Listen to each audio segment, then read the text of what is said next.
লাইনে দাঁড়ান। আপনাদের মধ্যে অমুসলিম ভাইদের আগে প্রশ্ন করার সুযোগ দেওয়া হবে। আমার নাম যোগানন্দ। এই অনুষ্ঠানে থাকতে পেরে আমি ধন্যবাদ জানাই সর্বশক্তিমান আল্লাহকে। আজকে স্রষ্টা আমাদের কাছে শান্তির বাণী পাঠিয়েছেন জাকির নায়েকের মাধ্যমে।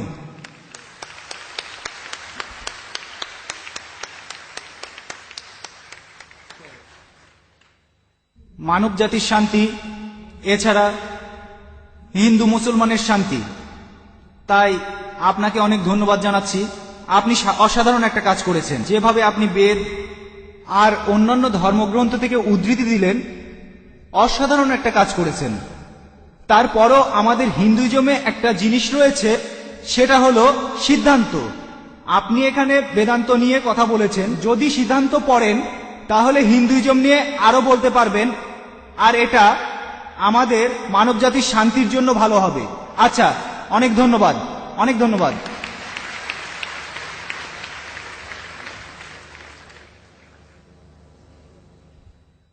আপনার মন্তব্যের জন্য অনেক ধন্যবাদ।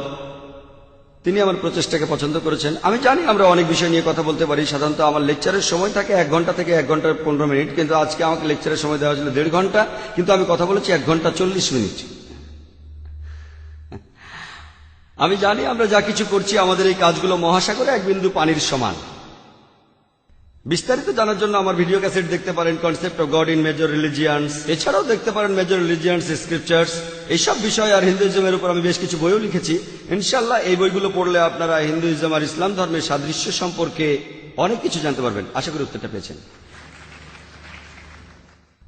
ওখানে একজন অমুসলিম ভাইকে দেখা যাচ্ছে। হ্যাঁ ভাই, আপনার নাম আর পেশাটা দয়া করে বলবেন। আমি শশাঙ্ক শেখর, এসেছি রাঁচি থেকে। আমি এখানে সত্যভামা কলেজে ইঞ্জিনিয়ারিং পড়ছি। স্যার, আজকের অনুষ্ঠানে আপনার লেকচার শোনার পর ইসলাম ধর্ম আর মুসলমানদের সম্পর্কে আমাদের ভুল ধারণা দূর হয়ে গেছে।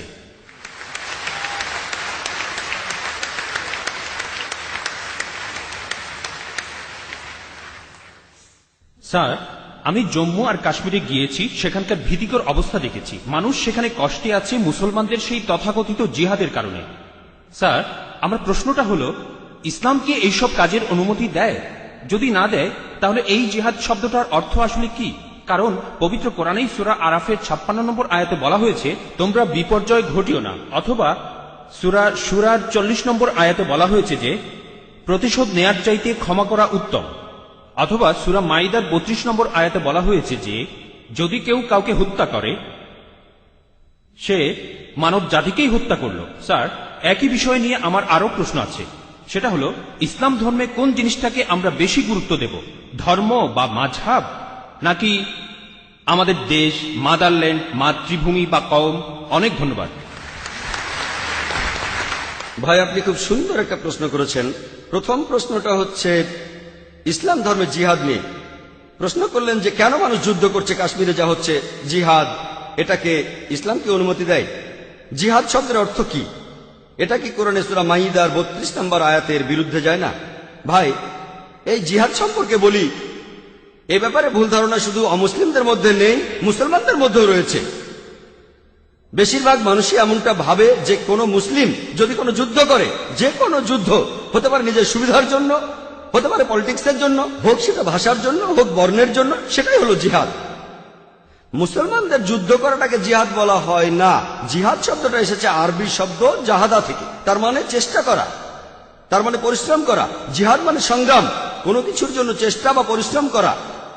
ইসলামিক অভিধান অনুযায়ী জিহাদ অর্থ কারো অসৎ প্রবৃত্তির বিরুদ্ধে সর্বশক্তি দিয়ে লড়াই করা। এছাড়াও জিহাদ মানে সমাজের উন্নতির জন্য চেষ্টা করা।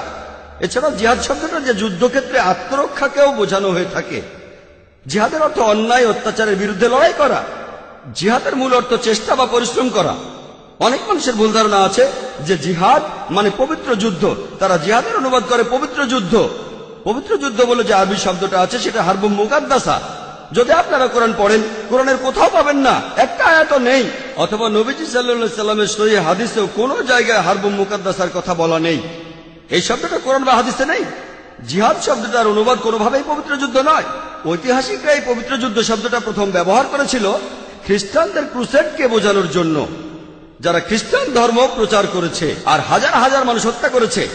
দুর্ভাগ্যজনকভাবে বেশিরভাগ লোক, এমনকি তথাকথিত মুসলমান পণ্ডিতগণ জিহাদের অনুবাদ করে পবিত্র যুদ্ধ। এটা ভুল অনুবাদ। জিহাদ শব্দটার অর্থ চেষ্টা বা পরিশ্রম করা। অনেক সময় এই চেষ্টাটা যুদ্ধক্ষেত্রে হতে পারে, সেই যুদ্ধটাও হবে আল্লাহ সুবহানাহু ওয়া তাআলার পথে, সেটা কিতাল ফি সাবিলিল্লাহ। একটা প্রশ্ন করা হয়, ইসলামে কেন যুদ্ধ আর হত্যার অনুমতি দেওয়া হয়েছে? ইসলামের অনেক সমালোচক আছেন যারা বলেন ইসলাম খুব নিষ্ঠুর একটা ধর্ম। ইসলাম সবসময় বলে অমুসলিম কাউকে দেখলে তাকে মেরে ফেলো। অনেকেই বলেন, ইন্ডিয়াতে এরকম একজন আছেন অরুণ সুরি, তিনি একটা বই লিখেছেন দ্য ওয়ার্ল্ড অফ ফতোয়া। তিনি সূরা তাওবার 5 নম্বর আয়াতের উদ্ধৃতি দিয়ে বলেছেন যে কোরআন বলছে কোন কাফিরদের যেখানেই পাবে, ব্র্যাকেটে হিন্দু, তাদেরকে হত্যা করবে। যদি আপনি পবিত্র কোরআনের সূরা তাওবার 5 নম্বর আয়াতটা দেখেন, সেখানে বলা হয়েছে কাফিরদের যেখানে পাবে হত্যা করবে। তবে এই উদ্ধৃতিটার প্রসঙ্গের কথা এখানে বলা নেই। যদি আপনারা এই আয়াতটার আগের আয়াতগুলো পড়েন, সেখানে একটা শান্তি চুক্তির কথা বলা হয়েছে, মক্কার মুশরিকদের সাথে মুসলিমদের একটা শান্তি চুক্তি। পবিত্র কোরআনের সূরা তাওবার প্রথম 4টা আয়াতে মক্কার মুশরিকদের সাথে মুসলমানদের একটা শান্তি চুক্তির কথা বলা হয়েছে, আর মক্কার মুশরিকরা এই শান্তি চুক্তিটা ইচ্ছা করেই ভেঙেছিল। এরপর আল্লাহ তাআলা 5 নম্বর আয়াতটা নাজিল করলেন মুশরিকদের সম্পর্কে। সেই আয়াতে আল্লাহ মুসলিমদের বললেন সবকিছু 4 মাসের মধ্যে ঠিক করে ফেলো, না হলে যুদ্ধ ঘোষণা করো। আর যুদ্ধক্ষেত্রে আল্লাহ বলেছেন যখন শত্রুরা তোমাকে আক্রমণ করতে আসবে, তুমি শত্রুদের হত্যা করবে। এই আয়াতটা যুদ্ধক্ষেত্রের কথা বলছে। যখন শত্রুরা তোমাকে মারতে আসবে, ভয় না পেয়ে লড়াই করো। আজকের দিনে একজন আর্মি জেনারেল তার দলের সৈন্যদের মনোবল চাঙ্গা করার জন্য সেই জেনারেল বলবেন যে যখন শত্রুরা আসবে তাদের মেরে ফেলো। আর অরুণ সুরি 5 নম্বর আয়াতটা বলার পরে চলে গেছেন 7 নম্বর আয়াতে, কারণ 6 নম্বর আয়াতে উত্তরটা আছে। পবিত্র কোরআনের সূরা তাওবার 6 নম্বর আয়াতে উল্লেখ করা হয়েছে, যদি কোনো কাফির তোমার কাছে আশ্রয় প্রার্থনা করে, যদি তারা শান্তি চায়, তাহলে তোমরা তাদের নিরাপদ স্থানে পৌঁছে দেবে। শত্রু যদি আশ্রয় প্রার্থনা করে, তাদের নিরাপদ স্থানে পৌঁছে দাও। আজকের দিনের সবচেয়ে ভালো আর্মি জেনারেল খুব বেশি হলে তার সৈন্যদের বলবেন যে শত্রুদের চলে যেতে দাও। এখানে আল্লাহ বলছেন তাদের শুধু ছেড়ে দিও না, তাদের কোনো নিরাপদ স্থানে পৌঁছে দাও। যখনই কোরআনে যুদ্ধের প্রসঙ্গে কথা থাকে, আরেকটা হলো সূরা আনফালের 60 নম্বর আয়াতে উল্লেখ আছে, তোমাদের শক্তি ও অশ্ববাহিনী প্রস্তুত রাখো আর শত্রুদের আক্রমণ করো। পরের আয়াতে বলছে কিন্তু শত্রুরা যদি সন্ধি করতে চায়, তুমিও সন্ধি করো। তাহলে যে আয়াতগুলোতে যুদ্ধের কথা বলা হয়েছে, তার পরের আয়াতে বলছে যদি তারা শান্তি চায়, শান্তিই ভালো। এখন আরেকটা প্রশ্ন, সূরা মাইদার 32 নম্বর আয়াতে কি বলছে, বা সূরা নিসার 40 নম্বর আয়াতে কি বলছে, যে যদি কোনো মানুষকে হত্যা করা হয়, তাহলে সে যেন পুরো মানুষ জাতিকে হত্যা করলো। এটাই হলো ইসলামের আসল কথা। যদি কেউ কোনো মানুষকে হত্যা করে, হোক সে মুসলিম বা অমুসলিম, যদি সেটা হত্যা বা ধ্বংসাত্মক কাজের অপরাধে না হয়, যদি দুর্নীতির অপরাধে না হয়, তাহলে সে যেন পুরো মানুষ জাতিকেই হত্যা করলো। আর কেউ যদি কোনো মানুষকে বাঁচায়, তাহলে সে যেন পুরো মানুষ জাতিকে বাঁচালো। এখন আপনারা যদি ভগবদ গীতা পড়েন, ভগবদ গীতার 2য় অধ্যায়ের 50 অনুচ্ছেদে আছে, বলা হয়েছে শ্রীকৃষ্ণ এখানে অর্জুনকে জিহাদ করতে বলেছেন। চেষ্টা। যদি আপনারা পড়েন মহাভারত, মহাভারতের হাজার হাজার অনুচ্ছেদে যুদ্ধের কথা রয়েছে, হাজার হাজার অনুচ্ছেদে। কোরআনে যত যুদ্ধের কথা আছে তার চেয়ে অনেক বেশি। মহাভারত একটা ধর্মগ্রন্থ, আপনারা হয়তো জানেন। এখানে রাজ্য নিয়ে একটা যুদ্ধের গল্প রয়েছে পাণ্ডব আর কৌরবদের মধ্যে। পাণ্ডবদের 5 ভাই আর কৌরবরা 100 ভাই, যুদ্ধ। আর ভগবদ গীতা হলো মহাভারতের অংশ। 18টা অধ্যায় কৃষ্ণের কথা। প্রভু তিনি উপদেশ দিচ্ছেন অর্জুনকে। অর্জুন বলছে, এটা আছে ভগবদ গীতার 1 নম্বর অধ্যায় 42 থেকে 46 অনুচ্ছেদে, আমি আমার আত্মীয়দের সাথে যুদ্ধ না করে নিরস্ত্র অবস্থায় এই যুদ্ধক্ষেত্রে মরে যাব। কিভাবে জ্ঞাতি ভাইদের সাথে যুদ্ধ করব? কৌরবরা আমার জ্ঞাতি ভাই। যুদ্ধ না করে আমি বরং যুদ্ধক্ষেত্রে নিরস্ত্র অবস্থায় মরে যাব। ঠিক তখনই শ্রীকৃষ্ণ জানেন তিনি কি বলেছিলেন? 2য় অধ্যায় 2 আর 3 অনুচ্ছেদে আছে, তোমার মনে এমন অশুদ্ধ চিন্তা এলো কিভাবে? এটা একটা পাপ। তুমি এতটা দুর্বল হলে কিভাবে? তোমার হৃদয় দুর্বল হলো কিভাবে? শ্রীকৃষ্ণ নিজেই বলেছেন যে অর্জুনের চিন্তাটা ঠিক নয়, এটা অশুদ্ধ চিন্তা, এটা একটা পাপ। এটা করলে তুমি স্বর্গে যেতে পারবে না, তুমি বেহেশতে যেতে পারবে না। এরপরে ভগবদ গীতার 2য় অধ্যায়ের 31 থেকে 33 অনুচ্ছেদে আছে, শ্রীকৃষ্ণ তিনি বলেছেন, তিনি অর্জুনকে বলেছেন যে ক্ষত্রিয়দের দায়িত্ব হলো যুদ্ধ করা। যদি যুদ্ধ না করো তাহলে স্বর্গে যেতে পারবে না, আর যুদ্ধ না করলে তুমি একটা পাপ করবে। যদি ভালো করে দেখেন ভগবত গীতায় শ্রীকৃষ্ণ বলছেন যে তোমাকে যুদ্ধ করতে হবে। চিন্তা করেন, আমি যদি ভগবত গীতার এই উদ্ধৃতি দিয়ে বলি যে শ্রীকৃষ্ণ বলছেন অর্জুনকে তোমার আত্মীয় স্বজনদের যুদ্ধ করে হত্যা করতে হবে, কোন প্রসঙ্গ ছাড়া উদ্ধৃতি দিলে সেটা হবে শয়তানি। আর প্রসঙ্গটা বললে শ্রীকৃষ্ণ অর্জুনকে বলছেন যদি তোমাকে লড়তে হয় মিথ্যার বিরুদ্ধে, সত্যের জন্য, তুমি যে কারো বিরুদ্ধে যুদ্ধ করো, এমনকি সে যদি আত্মীয় হয়। প্রসঙ্গটা বললে অনুচ্ছেদটা যুক্তি আছে। যখন ন্যায় বিচারের জন্য যুদ্ধ করছেন, যদি সেটা আত্মীয় স্বজনের বিরুদ্ধে যায় তাতে কোনো সমস্যা নেই। ভগবত গীতা আর মহাভারতে এই কথাটাই বলা হয়েছে, সত্যের পক্ষে আর মিথ্যার বিরুদ্ধে যুদ্ধ। যখনই আমি কোনো হিন্দুকে মহাভারত আর গীতার কথা বলবো, সে তো এটা জানে। সে বলবে না, মহাভারত আর গীতায় সত্যের সাথে মিথ্যার যুদ্ধের কথা বলা হয়েছে, আর ঠিক এরকম কথা আছে পবিত্র কোরআনে। তাহলে মহাভারত আর গীতার উদ্ধৃতিগুলো শুনলে আপনি কোরআনকেও বুঝতে পারবেন। এছাড়াও অনেক লোক বলে ও কোরআনে জিহাদের কথা বলছে, আপনি জিহাদ করতে গিয়ে মারা গেলে বেহেশতে যাবেন। অনেকে আছেন, তাদের একজন অরুণ সুরি বলছেন, তিনি সহিহ বুখারী থেকে হাদিসের উদ্ধৃতিও দিয়েছেন। 4 নম্বর খণ্ড, বুক অব জিহাদ, 2 নম্বর অধ্যায়ের 46 নম্বর হাদিস বলা হয়েছে, একজন মুজাহিদ হলো সেই লোক যে আল্লাহ সুবহানাহু ওয়া তাআলার পথে চেষ্টা করে, আর আল্লাহ নিজেই জানেন কে চেষ্টা করছে। এরপরে নবীজি বলেছেন, যদি কোনো মুজাহিদ যুদ্ধক্ষেত্রে মারা যায় সে জান্নাতে যাবে, সে পরকালে বেহেশতে যাবে। কিন্তু যদি সে ফিরে আসে, মারা না যায়, সে ফিরে আসবে গনিমতের মাল নিয়ে। এই হাদিসটা আর কোরআনের বিভিন্ন আয়াতের কথা বলছেন ইসলামের সমালোচকরা। আমি ভাবি হিন্দু সমালোচকরা এই উদ্ধৃতিটা দেয় কিভাবে? তারা কি ভগবত গীতা পড়েনি? তারা কি মহাভারত পড়েনি? এমনকি শ্রীকৃষ্ণ তিনি ভগবত গীতায় বলেছেন, 2য় অধ্যায়ের 37 অনুচ্ছেদে আছে, হে অর্জুন, হে কুন্তির পুত্র, যুদ্ধের প্রস্তুতি নাও, যদি যুদ্ধে মারাও যাও কোনো সমস্যা নেই, তুমি স্বর্গে চলে যাবে। আর যদি তুমি জয়লাভ করে ফিরে আসো, তাহলে তুমি এই পৃথিবীর ধন সম্পদগুলো পাবে। হাদিসে একই কথা আছে। তাহলে কৃষ্ণ যখন অর্জুনকে বলছে যুদ্ধ করো, সমস্যা নেই, যদি মারা যাও স্বর্গে চলে যাবে, যদি যুদ্ধে জিতে ফিরে আসো তুমি অনেক ধন সম্পদ পাবে। সহিহ বুখারীও একই কথা বলছে, কোরআনেও একই কথা আছে। তাহলে ধর্মগ্রন্থগুলো পড়লে আমরা একে অন্যকে ভালোভাবে বুঝতে পারবো। তাহলে ইসলামে যুদ্ধের অনুমতি আছে শেষ উপায় হিসেবে, আত্মরক্ষার জন্য আর অত্যাচারের বিরুদ্ধে, না হলে নয়। আর জিহাদ অর্থ চেষ্টা বা পরিশ্রম করা। এবার আমরা দ্বিতীয় প্রশ্নে আসি, কোনটা বেশি ইম্পর্টেন্ট? এখানে বেশি ইম্পর্টেন্ট কি দেশের আইন কানুন মেনে চলা, নাকি মাযহাব বা দ্বীনকে মানা? যেন আমাকে প্রশ্ন করছেন, আমার উপর কার দাবি আগে, আমার বাবার দাবি আগে না মায়ের দাবি আগে? ভাই, দেশের আইন আর ধর্মের আইন মানার ব্যাপারে একটা কথা বলি, আল্লাহকে মানার ব্যাপারে বলি। মহান ঈশ্বর আমাদের সৃষ্টিকর্তা, তিনি আমাদের চাইতে অনেক উপরে। ঈশ্বরের আইন মেনে চলাটা আমাদের কাছে সবচেয়ে ইম্পর্টেন্ট, অন্য যে কোনো আইনের চাইতে। সে আইনটা যেই লিখুক না কেন, যেই লিখুক না কেন। তবে আমি একজন ইন্ডিয়ান, আমি জানি যে ইন্ডিয়ার সংবিধানে এমন কোন আইন নেই যেটা ইন্ডিয়ার কোন মুসলমানকে তার ধর্ম পালন করতে বাধা দেয়। কোনো বাধা নেই। সত্যি বলতে ইন্ডিয়া এমন একটি দেশ যার সংবিধানে লেখা আছে যে ইন্ডিয়ার নাগরিক, তাদের জন্য এটা জন্মগত অধিকার যে তারা তাদের ধর্ম পালন করতে পারবে। আমিও সে কাজই করছি। ইন্ডিয়ায় এমন একটা আইনও নেই যেটা আমাকে আমার ফরজ পালনে বাধা দেয় আর আমাকে দিয়ে হারাম কাজ করাতে বাধ্য করে। এমন কোনো আইন নেই। আমি 5 ওয়াক্ত নামাজ পড়তে চাইলে পড়বো, না পড়তে চাইলে পড়বো না। ইন্ডিয়ার সংবিধানে এমন একটা আইনও নেই যেটা আমাকে ভালো মুসলিম হতে বাধা দেয়। আমি এখানে আমার কথা বলতে পারি, আমি একজন ভালো মুসলিম আলহামদুলিল্লাহ, আর একজন ভালো ইন্ডিয়ানও। আর সংজ্ঞা অনুযায়ী, ভৌগোলিক সংজ্ঞা অনুযায়ী একজন ইন্ডিয়ানকে ভৌগোলিকভাবে বলা হয় হিন্দু। হিন্দু যদি হয় ভৌগোলিক সংজ্ঞা, আমি ইন্ডিয়ার একজন হিন্দু এবং ইসলাম ধর্ম পালন করি।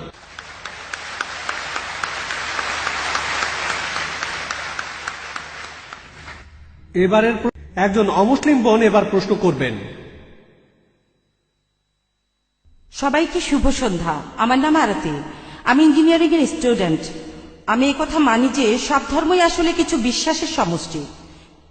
হিন্দুইজম একটা বিশ্বাস, ইসলাম একটা বিশ্বাস, খ্রিস্টান ধর্ম একটা বিশ্বাস। আর বেশিরভাগ প্রধান ধর্মই, যেমন হিন্দুইজম, ইসলাম বা খ্রিস্টান ধর্ম, এগুলো সময়ের সাথে গড়ে উঠেছে। এই ধর্মগুলো অনেক সময় পার করে তারপর এসেছে। এই ধর্মগুলোতে অনেক কিছু যোগ হতে পারে, বাদ যেতে পারে। এতে করে ধর্মটা উন্নত হতে পারে, অথবা এসব যোগ বিয়োগে ধর্মটার অনেক ক্ষতিও হতে পারে। আমার প্রশ্নটা হলো, আমাদের কেন কোরআন বা বেদের মতো কিছু ধর্মগ্রন্থ মেনে চলতে হবে আমরা কেন ধর্মগুলোর ভালো জিনিসটা নিয়ে আর খারাপ জিনিসগুলো বাদ দিয়ে তারপর পালন করি না? কোরআন থেকে ভালো জিনিস নিলাম, বেদ থেকে ভালো জিনিস নিলাম, বাইবেল থেকে ভালো জিনিস নিলাম, তারপর সেগুলো মানতে পারি। আর বেদে যে কথাই থাকুক, কোরআনে যে কথাই থাকুক, আর বাইবেলে যে কথাই থাকুক, আমার মতে পুরুষের একটাই স্ত্রী থাকা উচিত। আর আমি কোনো কিছু এজন্য মানব না যে সেটা কোরআনে লেখা আছে বা বেদে লেখা আছে। আমি আমার যুক্তি আর বুদ্ধি দিয়েই সেটা বিচার করব, আর সব ধর্ম থেকে ভালো জিনিসটাই নেব। আর আজকের এই অনুষ্ঠানে আমরা কেন এই দুইটা ধর্মের সাদৃশ্য আর পার্থক্য নিয়ে আলোচনা করছি? আমরা তো দুইটা ধর্ম থেকে ভালো জিনিসগুলো নিয়ে আমাদের নিজেদের মতো জীবনযাপন করতে পারি। খুব এটাই সুন্দর। আমার প্রশ্ন। বোন, আপনি খুব সুন্দর একটা প্রশ্ন করেছেন, খুবই সুন্দর প্রশ্ন, খুবই প্রাসঙ্গিক প্রশ্ন। আমরা কেন কোনো ধর্ম পালন করব? কেন হিন্দুজম, ইসলাম আর খ্রিস্টান ধর্ম তার চেয়ে সব ভালো জিনিসগুলো জড়ো করি, সেগুলোই মেনে চলি, শেষ। কোনটা ভালো কোনটা খারাপ কে বলবে?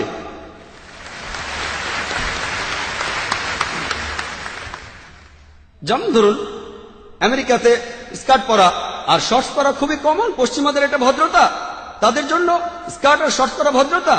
যদি চেন্নাইতে এমন করেন, যদি এখানে স্কার্ট শর্টস পরা কোনো মেয়েকে আপনি দেখেন, তখন বলবেন এটা অভদ্রতা। আপনিও বলবেন বোন, আপনিও বলবেন অভদ্রতা। তাহলে আমেরিকায় যেটা ভদ্রতা, এখানে সেটা অভদ্রতা। কয়েক বছর আগে আমি আমেরিকায় গিয়েছিলাম, সেখানে একজন বলল তোমাদের ইন্ডিয়ার মহিলারা খুবই অভদ্র। আমি অবাক হয়ে বললাম, কেন ইন্ডিয়ার মহিলারা অভদ্র কেন? কারণ তারা যখন শাড়ি পরে তাদের পেট দেখা যায়। তার মানে আমেরিকায়, সে দেশের নিয়মে কোনো মহিলা তার পেট দেখালে সে অভদ্র। তাহলে কে ঠিক করবে?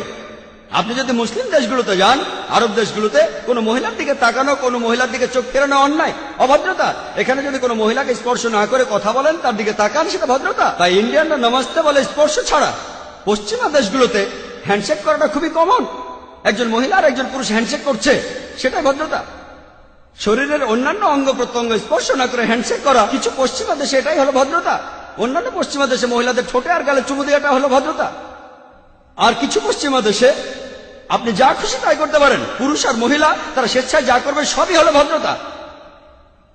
কে ঠিক করবে? ঠিক করবে কে? কে ঠিক করবে? আমেরিকায় অনেকগুলো নুড বিচ রয়েছে।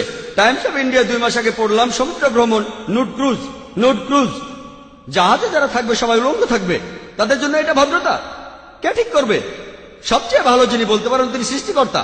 আমি প্রশ্ন করছি, কোনটা ভালো কোনটা খারাপ কে ঠিক করবে? কে ঠিক করবে? আপনি বললেন সেরা নিয়মগুলোই বাঁচা হবে, আর আমিও আপনার সঙ্গে একমত। আমি আপনার সঙ্গে একমত, সবগুলো ধর্মের ভালো জিনিসগুলো বেছে নেন। আমি সেটাই করেছি। আমি সব ভালো জিনিসগুলো বেছে নিয়েছি বেদের মধ্যে থেকে।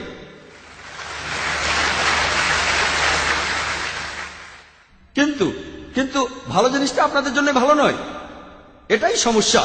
এই আলোচনাটা আমি করব। আমি চ্যালেঞ্জ করছি সব মানুষকে, ইসলাম ধর্মের মাত্র একটা মূলনীতি খুঁজে বের করুন যেটা আমাদের মানবতার বিরুদ্ধে কথা বলছে।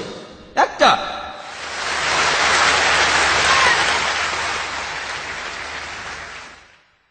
আমি চ্যালেঞ্জ করছি, আমি অন্য মুসলমানকে এর মধ্যে টানছি না, আমি শুধু আমার মাথাটা গিলোটিনে রাখছি। আমি সবাইকে চ্যালেঞ্জ করছি, যে কেউ, হ্যাঁ, অনেক অমুসলিম আছেন যাদের কাছে মনে হবে কিছু এক ভুল, যেমন ধরুন এই বোন পুরুষের একাধিক বিয়েতে একমত নন। এরপরও বলবো ইনশাল্লাহ, আমার উত্তরটা শুনে আপনিও মানবেন, ইনশাল্লাহ মেনে নেবেন, আপনিও একমত হবেন। যেমন ধরুন আপনি প্রশ্ন করলেন 2 আর 2 যোগ করলে কত হয়, আমি উত্তরটা জানি বলে দিলাম, তারপর আপনি উত্তর শুনে মেনে নেবেন।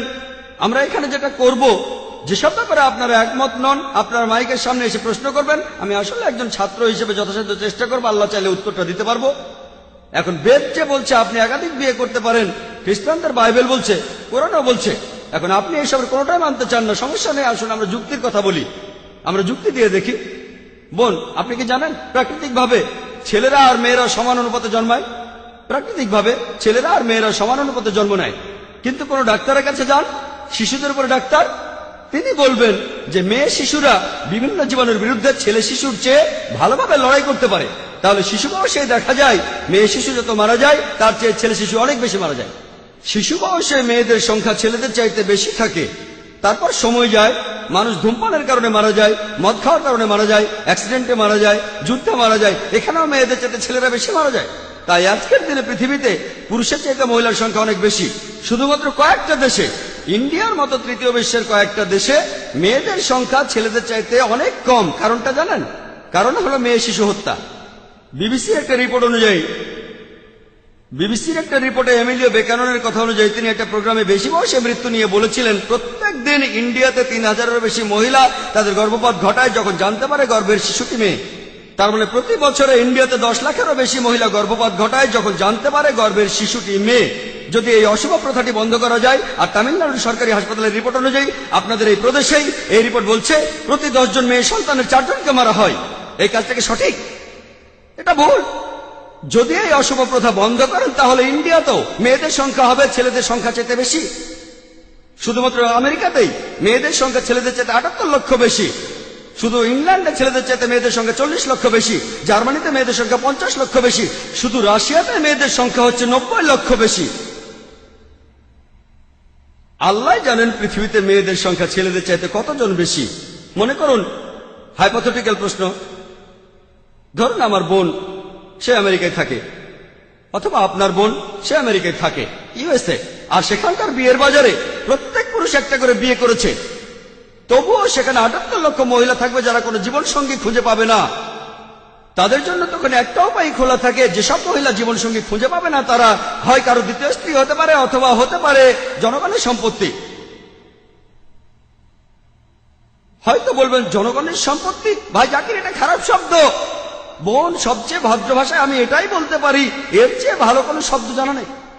আমেরিকাতে সে দেশের পরিসংখ্যান আমাদের বলে বিয়ের আগে গড়ে একজন মানুষের 8 জন যৌনসঙ্গী থাকে। রক্ষিত রাখাটা খুবই কমন, যতজন খুশি 10 জন 20 জন 30 জন সমস্যা নেই। 100 জন আইন আপনাকে কিছুই বলবে না। যদি আপনার একাধিক স্ত্রী থাকে এই ব্যাপারটা তারা হজম করতে পারে না। কেন? রক্ষিতা হয়ে মহিলারা কোনো অধিকার পান না, এখানে সেই মহিলাকে অসম্মান করা হয়। ইসলামে আপনার দ্বিতীয় স্ত্রী থাকলেও তার সমান অধিকার, তার সম্মান আছে, সবাই শ্রদ্ধা করে। তবে আমি আপনার সঙ্গে একমত, এ ব্যাপারে একমত যে কোনো মহিলাই স্বাভাবিক পরিস্থিতিতে তার স্বামীকে অন্য মহিলার সাথে ভাগাভাগি করতে চায় না। আমি একমত বোন, আমি আপনার সাথে একমত। কিন্তু ইসলামিক শরিয়ার মূল কথা হলো বড় ক্ষতি ঠেকানোর জন্য ছোট কোনো ক্ষতি হওয়া ভালো। বড় ক্ষতি ঠেকাতে হলে ছোট ক্ষতি হওয়া ভালো। তাহলে মুসলিম উম্মার সব মুসলমান মহিলা জানেন যে অনেক মহিলা অবিবাহিত, যদি তারা অনুমতি না দেয় তাদের স্বামীদের একাধিক বিয়ে করতে, এরা জনগণের সম্পত্তি হবে। তখন তারাই বলবে আমাদের স্বামীদের ভাগাভাগি করব, কিন্তু অন্যান্য বোনদের জনগণের সম্পত্তি হতে দেব না। আশা করি উত্তরটা পেয়েছেন।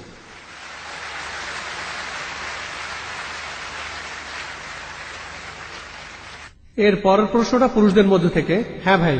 আমি রামগড় ব্যাঙ্গালোর থেকে একজন ইঞ্জিনিয়ার পাশাপাশি একটা পত্রিকা চালাই শূদ্র শক্তি নামে। আমি অনেক ব্যাপারে একমত ডক্টর জাকির নায়েকের সাথে। উনি যেভাবে ধর্মের কথা বললেন, যেভাবে এক ঈশ্বরের কথা বললেন, কিন্তু মিস্টার নায়েক নিজেই বললেন যে হিন্দুইজমের সংস্কারকরা তারা জোর দিয়ে বলছেন বেদকে মানার জন্য, পুরাণাগুলোকে নয়। তাই যদি হয়ে থাকে তাহলে কি আমরা কল্কিকে অবতার বলে মানতে পারি? আর আমার দ্বিতীয় প্রশ্নটা হলো, আমি এরপরে আরো 2টা প্রশ্ন করব। যদি কল্কি পুরাণা আর কল্কি অবতারের ব্যাপারটা ইন্ডিয়ার এই 2টা ধর্মের মধ্যে শান্তি আনতে পারে, ঠিক আছে, তাহলে এটাকে ভালোভাবে মূল্যায়ন করুন আর মানুষজনকে সেই কথাটাই জানান। আরেকটা ব্যাপার হলো, আপনি বললেন হিন্দুইজমে বেদ সবচেয়ে পবিত্র, আর আমার একজন বন্ধু একটা প্রশ্ন করেছে যে বেদ, এই হিন্দু ধর্মগ্রন্থটা হিন্দুদের সবাই পড়তে পারে না। এটা সত্যি কথা। হিন্দুদের মধ্যে 4টা বর্ণ আছে, ব্রাহ্মণরা বাদে অন্য 3 বর্ণের লোকেরা বেদ পড়তে পারে না। ক্ষত্রিয় আর বৈশ্যরা বেদ শুনতে পারে, তবে শূদ্ররা কখনো বেদ পড়তে পারে না, তারা বেদ শুনতেও পারবে না। তাহলে হিন্দুইজম আসলে কি? আমি বলছি এর জন্য। আপনি কি বলবেন? হ্যাঁ অবশ্যই। কি বলবেন যে শূদ্ররাও আসলে হিন্দু? ভাই, কিন্তু আপনি বললেন হিন্দু হলো একটা ভৌগোলিক বিশেষত্ব, আর আমিও একমত। ভাই প্লিজ একবারে একটা প্রশ্ন করুন। আগের জন 2টো প্রশ্ন করেছে, আমি একটার উত্তর দিয়েছি, আরেকটা দেইনি। আমি যে উত্তরটা জানতাম না এমন না, প্রথমটার উত্তর দিয়েছি। একবারে একটা প্রশ্ন করুন, পরে আরো প্রশ্ন করুন, কোনো সমস্যা নেই। আমি এখানে আছি, আমার ফ্লাইট ভোর 4:30টায়। ওকে, একবারে একটা প্রশ্ন করুন, আমি উত্তর দেবো। যদি না জানি তাহলে বলবো উত্তরটা জানি না। আগের জন 2টো প্রশ্ন করেছিলেন, প্রথমটার উত্তর দিয়ে যখন বসে পড়লাম তখন আমার মনে হলো ভুলে গেছি আমি একজন মানুষ, কম্পিউটার নই। আচ্ছা আচ্ছা ঠিক আছে। তাই আমি বসে পড়ার পর মনে পড়লো, ওহো উত্তরটা দেওয়া হয়নি। এবার আপনার উত্তরটা দেই। আপনি প্রথমে যে প্রশ্নটা করেছেন, হিন্দু সংস্কারকরা বলেন পুরাণাকে মেনে চলো না, শুধু বেদকেই মেনে চলো। তাহলে আমি কল্কি পুরাণের উদ্ধৃতি দিলাম কেন? এগুলো বাদ দিলে তখন কি হবে? ভাই, আমার লেকচারের শেষে আমি পরিষ্কারভাবে বলেছি আমি বেদের উদ্ধৃতি দিয়েছি, অন্যান্য হিন্দু ধর্মগ্রন্থের উদ্ধৃতিও দিয়েছি। এখন যদি বেদকে রেখে অন্য সবগুলো হিন্দু ধর্মগ্রন্থের কথা বাদ দিয়ে দেন, লেকচারটা আমার একই রকম থাকবে।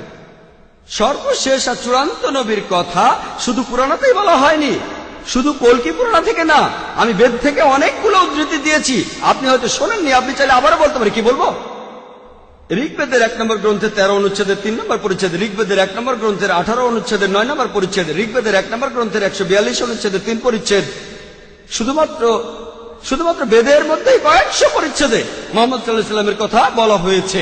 আমি আমার লেকচারেই বলেছি যদি কল্কি পুরাণ বাদ দেন, কল্কি অবতার বাদ দেন, তারপরেও আপনি পাবেন নরসংসা, আপনি পাবেন কাওরামা, আপনি পাবেন আভান্দু, অথর্ব বেদে আছে, সাম বেদে আছে, ঋগ্বেদে আছে, 4টা বেদে এইসব কথা, 4টাতেই 100% 4টাতেই। এখানে আমি অল্প সময়ে কিছু উদ্ধৃতি দিয়েছি, বুঝতে পারছেন ভাই? যদি কল্কি পুরাণের কথাগুলো বাদ দেন তারপরও শান্তি আসবে, শুধু যদি বেদকে মানেন। আসল কথা হলো تعالوا إلى كلمة سواء بين بينكم এসো সেই কথা যাহা তোমাদের এবং আমাদের মধ্যে এক। আমি জানি হিন্দুদের অনেকে ভগবত গীতা আর পুরাণাকে শ্রদ্ধা করে, সেজন্য এগুলো উদ্ধৃতি দিয়েছি। যদি ভগবত গীতা আর পুরাণের কথা বাদ দেন তারপরও ঋগ্বেদে জিহাদের কথা আছে, ঋগ্বেদে জিহাদের কথা আছে, আরো অনেক কিছু। তাই শুধু বেদের কথাগুলো নিলে আমার লেকচারের বেশিরভাগই একই রকম থাকবে। আশা করি উত্তরটা পেয়েছেন। এবার আপনার অন্য প্রশ্নটার উত্তর দেই যে হিন্দুজমে কেন বিশেষ কিছু লোক ধর্মগ্রন্থ পড়তে পারে, অন্যরা পারে না। আপনি বললেন ব্রাহ্মণরা বেদ পড়তে পারে, ক্ষত্রিয়রা সেটা শুনতে পারে, কিন্তু শূদ্ররা শুনতে পারে না। এখন শূদ্ররা কি হিন্দু? বেদের কথা অনুযায়ী মহান সৃষ্টিকর্তা, তার মাথা থেকে সৃষ্টি হয়েছে ব্রাহ্মণ অর্থাৎ শিক্ষিত সমাজ, স্রষ্টার বুক থেকে ক্ষত্রিয়রা যোদ্ধা সমাজ, উরু আর পাকস্থলী থেকে সৃষ্টি হয়েছে বৈশ্যরা ব্যবসায়ী সমাজ, স্রষ্টার পা থেকে সৃষ্টি হয়েছে শূদ্ররা।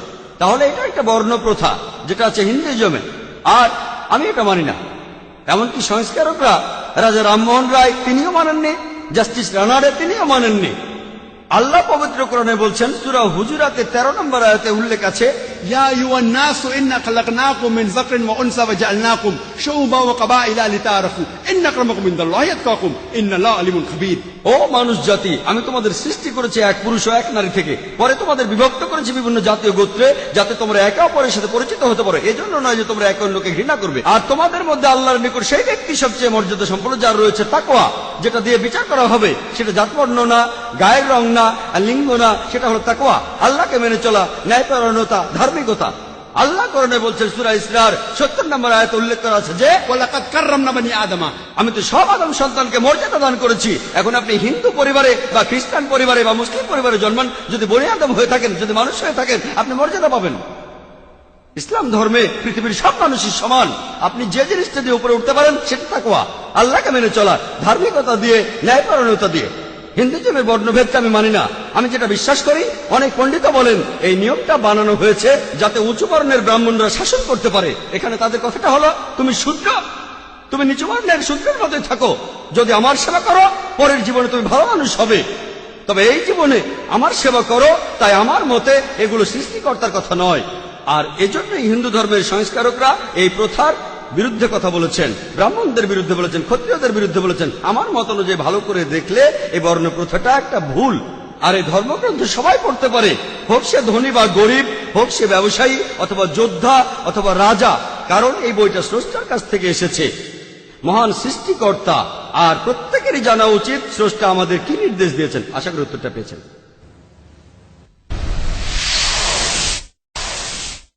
হ্যাঁ ভাই, আমার নাম শ্রীনিবাস, একটা কুরিয়ার কোম্পানিতে চাকরি করি। আমি একেবারে সেই ছোটবেলা থেকেই সত্যিকারের ধর্মকে খুঁজে বেড়াচ্ছি। আর আমি তারপর এক সময় কোরআনের কিছু কথা শুনলাম। আমি যখন দক্ষিণ ভারতে ছিলাম সেখানে অনেক জায়গায় গিয়েছি, আর এভাবে যাতায়াত করার সময় আমার সাথে অনেক মুসলমানের কথাবার্তা হয়েছে, তাদের সাথে কোরআন নিয়ে কথা বলেছি। আমি আল্লাহর কাছে প্রার্থনা করতাম। তারপর দেখা হলো জাহাঙ্গীর ভাই আর কায়েদা দিদির সাথে, তাদের কাছে কোরআন সম্পর্কে জানলাম। আর আমি কোরআনের কথাগুলো মন থেকে মানলাম। আমি আনন্দের সাথে জানাচ্ছি যে আজ বিকেলে আমি মুসলমান হয়েছি। আলহামদুলিল্লাহ।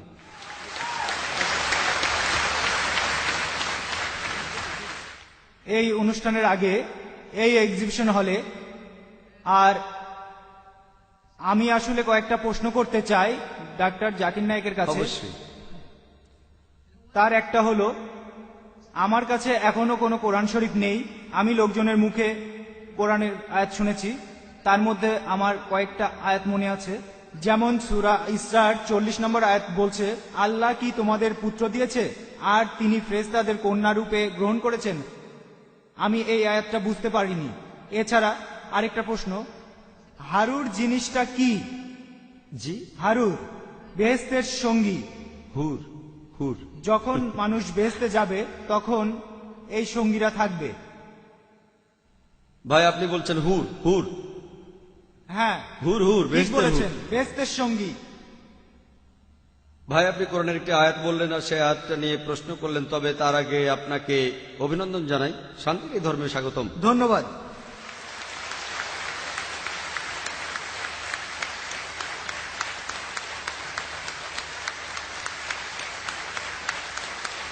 অনুরোধ করব অনুবাদ সহ পবিত্র কোরআনের একটি কপি নিয়ে আসতে। প্লিজ একটা কপি নিয়ে আসুন ইনশাল্লাহ। আর দেখবেন যেন অনুবাদটাও সেখানে থাকে। আমি আপনাকে কোরআনের একটা অনুবাদ দেব যাতে আপনি পড়ে বুঝতে পারেন ইনশাল্লাহ। এবার আপনার প্রশ্নটা, পবিত্র কোরআনের একটি আয়াতে বলা হয়েছে যে তোমরা কি কন্যাদের আল্লাহকে দিচ্ছ আর পুত্ররা তোমাদের। এই আয়াতে যেটা বলা হয়েছে, আর আমার লেকচারও বলেছি, আল্লাহ পবিত্র কোরআনের সূরা ইখলাসের 3 নম্বর আয়াতে বলছেন, লামি আলী দলামি উল্লাদ, তিনি জন্মাননি, জন্ম দেননি, মহান সৃষ্টিকর্তা, তার কোনো সন্তান নেই। এখানে তর্কের খাতিরে বলা হচ্ছে যে তোমরা আল্লাহকে শুধু সন্তানই দিচ্ছ না, তাকে কন্যা সন্তান দিচ্ছ আর পুত্ররা তোমাদের। এটা একটা রূপক প্রশ্ন। আল্লাহকে কোনো সন্তান দেওয়াটাই ভুল। আর শুধু সন্তানই দিচ্ছ না, তাকে কন্যা সন্তান দিচ্ছ আর পুত্ররা তোমাদের। এটার অর্থ তোমরা আল্লাহকে ছোট করছো, কারণ সে সময় মানুষের সমাজে পুত্র সন্তানকে অনেক সম্মান দেওয়া হতো। তাহলে আল্লাহকে ছোট করছে কেন? আল্লাহ পবিত্র কোরআনে বলছেন, সূরা মারিয়ামের 88 নম্বর আয়াতে আছে, وقالوا اتخذ الرحمن ولدا তারা বলে আল্লাহ সন্তান গ্রহণ করেছেন। لقد جئتم شيئا إدا তোমরা তো এক বিভৎস বিষয়ের অবতারণা করছো, تكاد السماوات يتفطرن منه যাতে আকাশ মণ্ডলে বিদীর্ণ হয়ে যাবে, وتنشق الأرض পৃথিবী খণ্ড বিখণ্ড হবে, خير الجبال هدا আর পর্বতমালা চূর্ণ বিচূর্ণ হয়ে পতিত হবে। আল্লাহ বলছেন, যদি আকাশের কোনো অনুভূতি থাকতো আর তারা যদি শুনতে পেত যে আল্লাহর সন্তান আছে, তাহলে আকাশ ফেটে যেত, পাহাড় পর্বতের অনুভূতি থাকলে তারা চূর্ণ বিচূর্ণ হয়ে পতিত হতো, পৃথিবী খণ্ড বিখণ্ড হয়ে যেত। যদি বলা হয় আল্লাহর সন্তান আছে, সেটা সবচেয়ে বড় বিকৃতি। তাই আল্লাহ সুবহানাহু ওয়া তাআলা এইসব আয়াতগুলো বলেছেন রূপক হিসেবে। আল্লাহ আরো বলেছেন, তাদেরকে বলো যদি আল্লাহর সন্তান থাকতো তাহলে আমি প্রথম তাকে সিজদা করতাম। রূপক, এটা আসলে রূপক। আল্লাহর যদি সন্তান থাকতো তাহলে আমি তাকে প্রথম সিজদা করতাম, তার মানে আল্লাহর কোনো সন্তান নেই। এইরকম কিছু রূপক পবিত্র কোরআনে আছে যে তোমরা কন্যা সন্তানদের দিচ্ছ আল্লাহকে আর পুত্র সন্তানরা তোমাদের। এই আয়াত দিয়ে বোঝানো হচ্ছে আল্লাহর কোনো সন্তান নেই, তিনি কখনো জন্মাননি, কাউকে জন্ম দেননি। এবার দ্বিতীয় প্রশ্নে আসি, বেহেশতের সঙ্গীদের ব্যাপারে। আপনি হুরের কথা বললেন। আল্লাহ বেশ কয়েকবার হুরের কথা বলেছেন কোরআনের 4টি আয়াতে। সূরা তুরের 20 নম্বর আয়াতে, সূরা দুখানের 54 নম্বর আয়াতে, সূরা রহমানের 72 নম্বর আয়াতে আর সূরা ওয়াকিয়ার 22 নম্বর আয়াতে 4 বার বলা হয়েছে হুর, কোরআনে উল্লেখ করা হয়েছে। এখানে বলা হচ্ছে সঙ্গীদের কথা, মানে বেহেশতের সঙ্গী। ইহকালের এই জীবনটা আসলে পরীক্ষা, পরকালে যদি বেহেশতে যান সেখানকার সঙ্গী। বলা আছে তাদের চোখগুলো খুব সুন্দর হবে, তারা হবে মহিলা। একজন প্রশ্ন করেছিল যে বেহেশতে, আপনি যদি বেহেশতে যান, পুরুষরা যদি সুন্দরী মেয়েদের পায় তাহলে মহিলারা সেখানে কি পাবে? বেহেশতে গেলে পুরুষরা সুন্দর সুন্দর মেয়েদের পাবে, তাহলে মহিলারা সেখানে কি পাবে? এই প্রশ্নটা একবার আয়েশা রাদিয়াল্লাহু তাআলা আনহাকে করা হয়েছিল। মহিলারা সেটাই পাবে, তাদের হৃদয় যেটা আশা করেনি, তাদের চোখ যেটা দেখেনি, তাদের কান যেটা শোনেনি। এই হলো জান্নাতের বর্ণনা।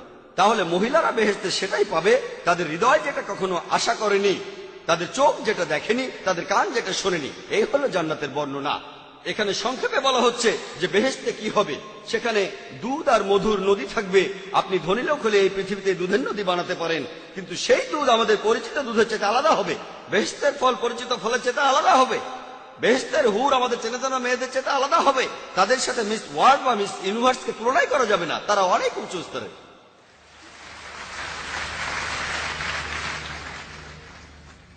আজকের এই অনুষ্ঠানটা আমাদের দেশ ও জাতির শান্তির জন্য একটা ভালো পদক্ষেপ, কিন্তু আমাদের বিবাদ কিন্তু ধর্মের কারণে নয়।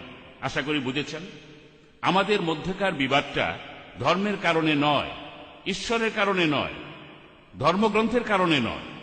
এই বিবাদের মূল কারণ নিজেদের স্বার্থ। পলিটিশিয়ানরা আর বিশেষ কিছু লোক তারা ভাবে যে তারাই সবার উপরে আর তারাই দেশটাকে নিয়ন্ত্রণ করবে। এটা তাদের বানানো, আর ধর্মের নাম করে তারা লড়াই করছে। এই লড়াইটা ঈশ্বরের নামে নয়। আমরা জানি ঈশ্বর এমনটা নন। আমরা সবাই উপাসনা করি এক ঈশ্বরকে। এখানে যে কারণে এই বিবাদটা হচ্ছে ধর্মের নাম, একটা বর্ণ, বিশেষ একটা বর্ণ তারা নিজেদের বড় মনে করে, তারাই এসব করছে। ভাই, আপনি বললেন যে ধর্ম বিভেদ সৃষ্টি করে না, পলিটিশিয়ানরা এগুলো করছে। আমার লেকচারও সেটা আমি বলেছি। আমার কথা শেষ করার আগে আমি বলেছিলাম যে ব্রিটিশদের শাসননীতি ছিল ডিভাইড অ্যান্ড রুল। দুর্ভাগ্যজনকভাবে বেশিরভাগ পলিটিশিয়ানরা এই নীতিটাই মেনে চলেন। এই নীতি দিয়ে তারা ভোট ব্যাংক সমৃদ্ধ করে থাকে। আমি আগেই বলেছিলাম, যদি সমস্ত ইন্ডিয়ান হিন্দু আর মুসলমানরা আপনাদের ধর্মগ্রন্থগুলো পড়েন, এই লোকগুলো হলো খুতুওয়াতুশ শয়তান। পবিত্র কোরআনে সূরা বাকারার 168 নম্বর আয়াতে উল্লেখ আছে, ইয়া আইয়ুহাল্লাযিনা আমানু, হে মানুষ জাতি, তোমরা খুতুওয়াতুশ শয়তানকে অনুসরণ করো না, শয়তানের পদচিহ্ন। এই পলিটিশিয়ানরা আমাদের প্রভাবিত করে ফেলে, তাই আমাদের ধর্মগ্রন্থ পড়া উচিত আর ধর্মগ্রন্থের প্রতিষ্ঠিত সত্যগুলো মানা উচিত। তাহলে ইনশাআল্লাহ আমরা আর বিচ্ছিন্ন হয়ে থাকবো না, একসাথেই থাকবো। আমি পলিটিশিয়ানদের অনুরোধ করছি, আপনারা যদি ভোট ব্যাংক বাড়াতে চান, ধর্মগ্রন্থের সত্যগুলো ব্যবহার করুন।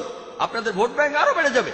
এই পৃথিবীতে আপনি কোনো সিট পাবেন কিনা জানি না, তবে আখিরাতে একটা সিট অবশ্যই পাবেন ইনশাআল্লাহ, পরকালের জীবনে। এবারের প্রশ্নটাও পুরুষদের মধ্য থেকে। আমি পবন কুমার শর্মা, একজন মেকানিক্যাল ইঞ্জিনিয়ার, হরিয়ানায় থাকি। আমি অন্য একটা লেকচারে পবিত্র কোরআনের কিছু আয়াতের কথা শুনেছি। সেই আয়াতগুলোতে শুনেছি যে আল্লাহর দূত, সেখানে সাধারণ মানুষদের বলা হচ্ছে যে তোমরা আল্লাহর মসিকে মেনে চলবে আর আল্লাহ তোমাদের সুখ দেবেন, তোমাদের জীবন উন্নতি দেবেন। তোমরা যদি আল্লাহর মসিকে না মানো, তোমাদের জীবন দুঃখময় হবে। এখন আমার প্রশ্ন, আল্লাহ এখানে কি বোঝাতে চাইছেন? এটা কি সর্বশক্তিমান ঈশ্বর, নাকি সেই বিশেষ নবীর ঈশ্বর? আর স্রষ্টা যখন একজনই, সবাই যখন নিজের মতো করে সেই এক স্রষ্টার উপাসনা করে, তাহলে মহান স্রষ্টা সেই মানুষদেরও উন্নতি দেবেন। ভাই, সুন্দর প্রশ্ন করেছেন। তবে তার আগে অনুরোধ করব, যে ভাই মুসলমান হয়েছেন, আমি আপনাকে পবিত্র কোরআনের একটি অনুবাদ উপহার দিতে চাই। আপনি স্টেজে চলে আসুন।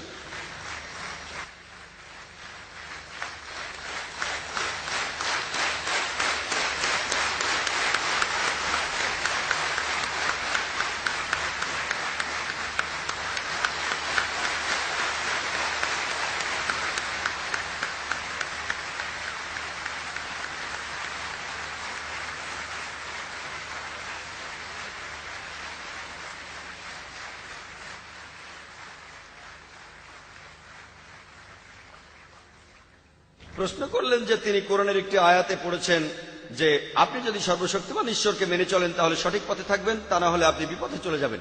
এখানে আল্লাহ কি সেই বিশেষ নবীর কথা বলছেন, নাকি আলাদা আলাদা নবী আর আল্লাহ? ভাই, আমি আমার লেকচারেও বলেছি যে মহান স্রষ্টা কেবলমাত্র একজনই, তবে তিনি অনেক নবী পাঠিয়েছেন আর সকল নবী একটা নির্দেশই প্রচার করেছেন। পবিত্র কোরআনে সব মিলিয়ে 25 জন নবীর নাম আছে। আদম, মুসা, ইব্রাহিম, ঈসা, মুহাম্মদ, সবাইকে আল্লাহ শান্তিতে রাখুন। এই সকল নবী একটা নির্দেশই প্রচার করেছেন, এক ঈশ্বরে বিশ্বাস করো। হিন্দু, মুসলমান বা খ্রিস্টানদের জন্য আলাদা আলাদা করে কোনো ঈশ্বর নেই। প্রত্যেক মানুষের জন্য ঈশ্বর আসলে একজনই। আমরা আরবিতে তাকে বলি আল্লাহ। মহান স্রষ্টাকে যে কোনো নামে ডাকতে পারেন, তবে নামটাও হতে হবে ভালো, নামটাও সুন্দর হতে হবে। নামটা শুনলে মনে করে ছবি ভাসবে না। এখানে সর্বশক্তিমান ঈশ্বরকে মেনে চলা মানে যদি ঈশ্বরের নির্দেশ মেনে চলেন, যে নির্দেশ তিনি দিয়েছেন সর্বশেষ আসমানি কিতাব কোরআনের মাধ্যমে, তাহলে ইনশাল্লাহ আপনি সফল হবেন। আমি আগেও বলেছি এই জীবন আসলে পরকালের জন্য পরীক্ষা। তাহলে সকল নবী, ধরুন তিনি আদম অথবা নূহ অথবা ধরুন ইব্রাহিম অথবা তিনি মুসা অথবা ধরুন ঈসা অথবা মুহাম্মদ, তারা সবাই শান্তিতে থাকুন। এই সকল নবী তারা সকলে এক ঈশ্বরের কথা বলেছেন। তারা মানুষকে উপাসনা করতে বলেছেন একজন ঈশ্বরকেই, আলাদা কোন ঈশ্বরকে নয়। সেখানে কি হয়েছে? ঈশ্বরের নির্দেশ পরে বিকৃত হয়ে গেছে। যখনই তার নির্দেশ বিকৃত হয়ে যায়, তিনি আরেকজন নবীকে পাঠান। একই কথা আছে ভগবদ গীতা 4 নম্বর অধ্যায় 7 অনুচ্ছেদে, যখনই অন্যায় অবিচার শুরু হয় আমি আসি। তবে কে আসেন? মহান স্রষ্টা নবীদের পাঠান। প্রত্যেক যুগে পাঠান। তাহলে আমরা বুঝতে পারলাম সকল নবী একটা নির্দেশই প্রচার করেছেন, তবে আগের নির্দেশগুলো বিকৃত হয়ে গেছে। এই বইটা অবিকৃত। আল্লাহ সূরা হিজরের 9 নম্বর আয়াতে বলেছেন, আমি কোরআন অবতীর্ণ করেছি এবং আমি রক্ষক। আশা করি উত্তরটা পেয়েছেন। এবার একজন অমুসলিম বোন প্রশ্ন করবেন। ওকে বোন। আসসালামু আলাইকুম। প্রশ্নটা একজন অমুসলিম বোনের, যিনি সামনাসামনি আসতে চান না। তার প্রশ্নটা হলো, হিন্দু আর মুসলমানদের উপাসনার নিয়মের মধ্যে কোন কোন ব্যাপারে মিল রয়েছে? যেমন হিন্দুরা তিরুপতিতে গেলে মাথা কামিয়ে ফেলে, মুসলমানরাও হজের সময় মাথা কামায়। এছাড়া হিন্দুরা তাদের মন্দির প্রদক্ষিণ করে, মুসলমানরাও সেটা করে তাওয়াফের সময়।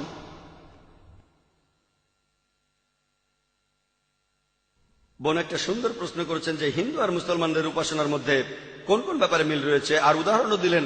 হিন্দুরা যখন তীর্থস্থানে যায় তখন তারা মাথা কামায়, আর মুসলমানরাও যখন হজে যায় তাদের মাথা কামায়। তারাও প্রদক্ষিণ করে, আমরাও প্রদক্ষিণ করি। উপাসনার নিয়মে অনেক মিল রয়েছে। এখন মাথা কামানোর কথাটা আমি বলি। আর আমরা মুসলমানরা আমরা যখন হজে যাই আমরা আমাদের মাথা কামাই, এটা বিনয় দেখানোর জন্য, নম্রতার জন্য, যে আমরা আমাদের সৃষ্টিকর্তার কাছে বিনয় দেখাচ্ছি। আর চুল দিয়ে আমরা সবাই স্টাইল দেই। এজন্য আপনারা অনেক ছেলে আর মেয়েকে দেখবেন চুল দিয়ে বিভিন্ন স্টাইল দিতে। যখন আমরা মাথা কামাই তখন আমরা বিনয় দেখাচ্ছি, আর এই বিনয়টা শুধু মহান সৃষ্টিকর্তার কাছে। আর হিন্দুইজমেও মাথা কামানোর একটা নিয়ম আছে, বিনয়ের জন্য সাদৃশ্য আছে। এবারে প্রদক্ষিণ করা, আমরা যে কারণে প্রদক্ষিণ করি, মানুষ বলে যদি ইসলাম মূর্তি পূজার বিরোধী হয় তাহলে আপনারা কেন কাবাকে প্রদক্ষিণ করেন, কেন কাবাকে সিজদা করেন, কাবাকে কি উপাসনা করেন? আর হিন্দুরা প্রদক্ষিণ করে যখন তারা পূজা করে।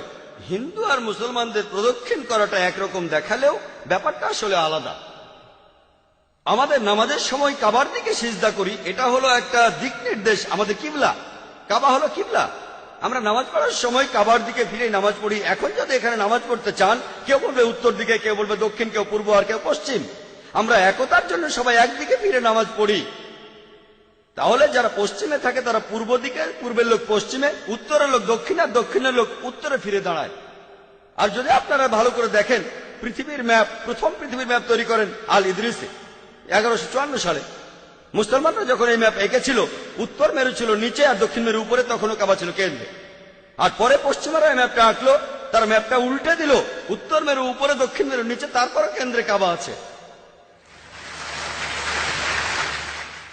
আমরা কেন কাবার চারপাশে প্রদক্ষিণ করি? কারণ আল্লাহ বলেছেন আর নবীজি বলে গিয়েছেন। আমার নিজের যুক্তিতে যেটা মনে হয়, প্রত্যেক বৃত্তের একটা কেন্দ্র থাকে। আর যখন আমরা কাবার চারপাশে প্রদক্ষিণ করি, আমরা সাক্ষ্য দেই যে মহান স্রষ্টা কেবলমাত্র একজনই। কিন্তু যদি অনেক দেবতা বিশ্বাস করে কাবার চারপাশে প্রদক্ষিণ করেন, আপনি ভুল করবেন। আর উপাসনা, হযরত ওমর রাদিয়াল্লাহু তাআলা আনহু বলেছেন, যেটার উল্লেখ আছে সহিহ বুখারী 2য় খণ্ডে বুক অফ হাজে। তিনি বলেছেন যে আমি এই কালো পাথরে চুমু দিচ্ছি, এই কালো পাথর আমার কোনো উপকার করতে পারে না, কোনো ক্ষতিও করতে পারে না। আমি চুমু দিচ্ছি কারণ আমার নবীজি চুমু দিয়েছেন। ওমর রাদিয়াল্লাহু তাআলা আনহুর এই কথাটা প্রমাণ হয় কোন মুসলমানই কাবাকে পুজো করে না। আর এছাড়াও আরেকটা কথা বলি, আমাদের নবীজির সময়কালে তাঁর সাহাবারা কাবার উপর দাঁড়িয়ে তারপর আজান দিতেন। কোন মূর্তি পূজারী যে মূর্তিকে পুজো করে তার উপর দাঁড়াবে না। এতেই প্রমাণিত হয় যে মুসলমানরা কাবাকে পুজো করে না। কাবা আমাদের দিক, এটা আমাদের কিবলা। অন্যান্য সাদৃশ্য নিয়ে কথা বলি বোন, আরো কিছু মিল রয়েছে। হিন্দুজমে উপাসনা করার অনেকগুলো নিয়ম আছে। একটা বিশেষ উপাসনা, সেটার নাম হলো ষষ্ঠাঙ্গ।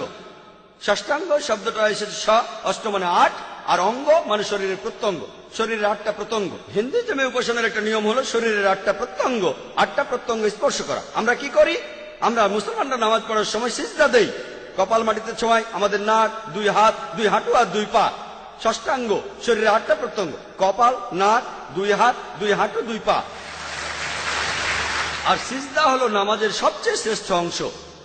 কোরআনে বিভিন্ন আয়াতে এটার উল্লেখ করা হয়েছে। এছাড়াও মক্কার ব্যাপারে একটা কথা বলি। মক্কার কথাটা হিন্দু ধর্মগ্রন্থে উল্লেখ করা হয়েছে। হিন্দুজমে মক্কা শহরটাকে বলা হয়েছে ইলাস্পদ। ইলা শব্দটার অর্থ ঈশ্বর, স্পদ অর্থ জায়গা। তাহলে ইলাস্পদ মানে হলো একটা তীর্থস্থান যেখানে ধার্মিকরা ভ্রমণ করে। আর ঋগ্বেদে বলা হয়েছে 3 নম্বর গ্রন্থে 29 অনুচ্ছেদে 4 পরিচ্ছেদে, ইলাসপদ। সংস্কৃত ডিকশনারিতে ইলাসপদ মানে ঈশ্বরের স্থান, ঈশ্বরের গৃহ। এটা হলো একটা তীর্থস্থান, তীর্থযাত্রার স্থান। একই কথা পবিত্র কোরআনে সূরা আলে ইমরানের 96 নম্বর আয়াতে উল্লেখ আছে। সর্বপ্রথম গৃহ প্রতিষ্ঠিত হয়েছিল মক্কায়, এটা মক্কার আরেকটি নাম। তাহলে হিন্দু ধর্মগ্রন্থগুলোতে মক্কার কথা বলা হয়েছে। সেখানে বলা আছে এই ইলাসপদ অবস্থিত হবে নবপৃথিবীতে, অর্থাৎ পৃথিবীর কেন্দ্রে। আগে আপনাদের বলেছি যে কাবা আছে পৃথিবীর কেন্দ্রে। তারপর দেখবেন কয়েকটা পরিচ্ছেদ পরে ঋগ্বেদের 3য় গ্রন্থ 29 অনুচ্ছেদের 11 পরিচ্ছেদে নরশংসা কথাটা বলা হয়েছে যে নবীকে প্রশংসা করা হয়। এখন ইলাসপদের পাশাপাশি নবীর কথাও সেখানে বলা হয়েছে। এখানে পরিষ্কার বলা আছে যে হিন্দুইজমে তীর্থস্থানগুলোর একটি হলো মক্কা। আশা করি উত্তরটা পেয়েছেন। এবারের প্রশ্ন পুরুষদের মধ্য থেকে ডান দিকের মাইকে। আমার নাম দেবরাজ, আমি একজন ইঞ্জিনিয়ার। আমি একটা ইঞ্জিনিয়ারিং ফার্মে সিনিয়র ম্যানেজার হিসেবে কাজ করছি। উপস্থিত শ্রোতাদের সবাইকে বলছি, আজকে আমরা একটা অসাধারণ অনুষ্ঠান উপভোগ করলাম। এই লেকচারে হিন্দুদের সবারই চোখ খুলে গেছে।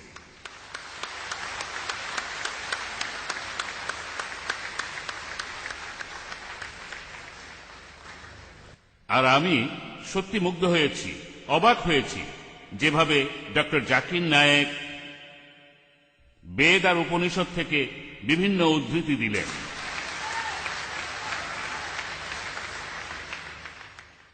আমি এটাই বলবো, বেশিরভাগ লোকই বলবে ডক্টর জাকিরের এই ক্ষমতা ঈশ্বরই তাকে দিয়েছেন।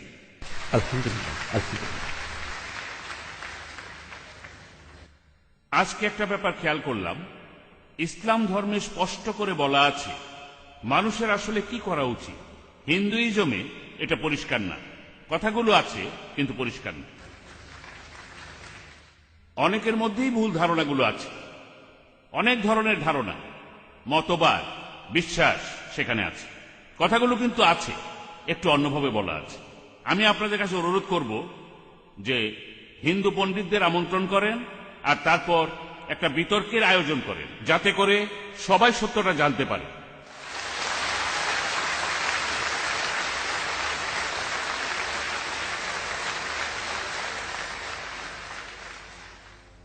আর এতে করে হিন্দু আর মুসলমানরা আরো কাছাকাছি আসতে পারবে।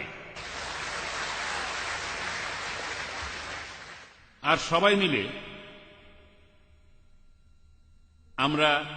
আমরা সবাই মিলে দেশের উন্নতি, দেশের একতা আর শান্তির জন্য কাজ করতে পারি একসাথে। ধন্যবাদ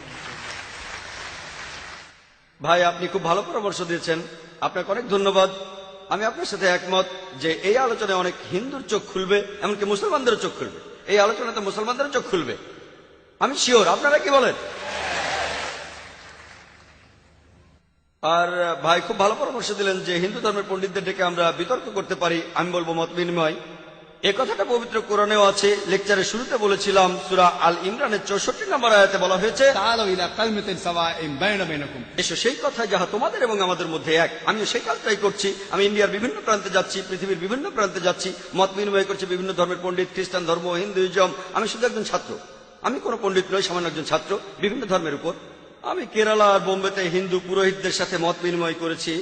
এমনই একটা বিতর্কের জন্য কয়েক মাস পরে আমি ব্যাঙ্গালোর যাব ইনশাআল্লাহ। তিনি শ্রী শ্রী রবিশঙ্কর, তিনি আমাকে সেখানে আমন্ত্রণ জানিয়েছেন। আমি শ্রী শ্রী রবিশঙ্করের নাম অনেক শুনেছি। তিনি খুব বিখ্যাত মানুষ, পৃথিবীর 40টা দেশে তার আশ্রম রয়েছে, আর্ট অফ লিভিং। আর এই মাদ্রাজে আপনারা যদি কেউ আয়োজন করতে পারেন, মাদ্রাজের কোনো হিন্দু পুরোহিত থাকলে আমি তার সঙ্গে কথা বলে আনন্দিত হব, মত বিনিময় করব। এর আগের বার মাদ্রাজে আমি কাশীর শঙ্করাচার্যের সঙ্গে কথা বলেছিলাম। গতবার যখন এসেছিলাম কয়েক মাস আগে, আমরা সেখানে কথা বলেছিলাম বাবরি মসজিদের উপর বিভিন্ন বিষয় নিয়ে। আমি সেখানে কিছু উত্তর দিয়েছিলাম তার প্রশ্নের। এখানে কোনো সমস্যা নেই, আমিও পছন্দ করি সেটা। আমরা এখানে এসেছি সাদৃশ্যগুলো দেখতে। আপনারা যদি কেউ আয়োজন করতে পারেন, মুসলিম বা অমুসলিম ভাই যে হোক না কেন, আপনারা আয়োজন করুন যাতে আমরা মত বিনিময় করতে পারি। তবে এমন কাউকে আনুন যিনি জ্ঞানী, মানে যিনি ধর্মগ্রন্থ সম্পর্কে জানেন, যেমন শঙ্করাচার্য প্রধান পুরোহিত, যাতে করে আমরা আমাদের মিলগুলো দেখতে পারি আর সবাই মিলে এই জাতিটাকে গড়ে তুলতে পারি।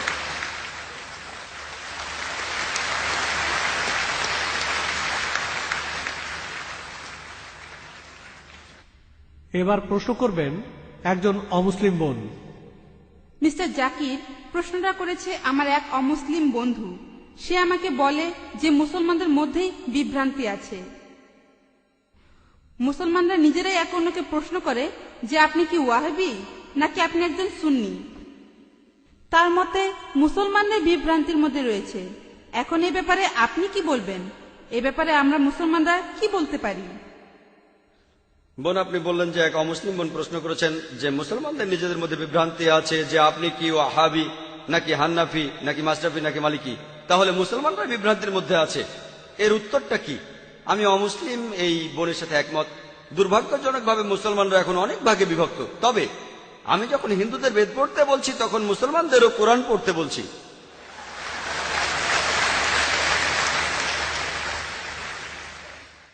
আল্লাহ পবিত্র কোরআনে বলেছেন সূরা আল ইমরানের 103 নম্বর আয়াতে আল্লাহ তাআলা বলেছেন, ওয়াতাসিমু বিহাবলিল্লাহি জামিআ ওয়া লা তাফাররাকু।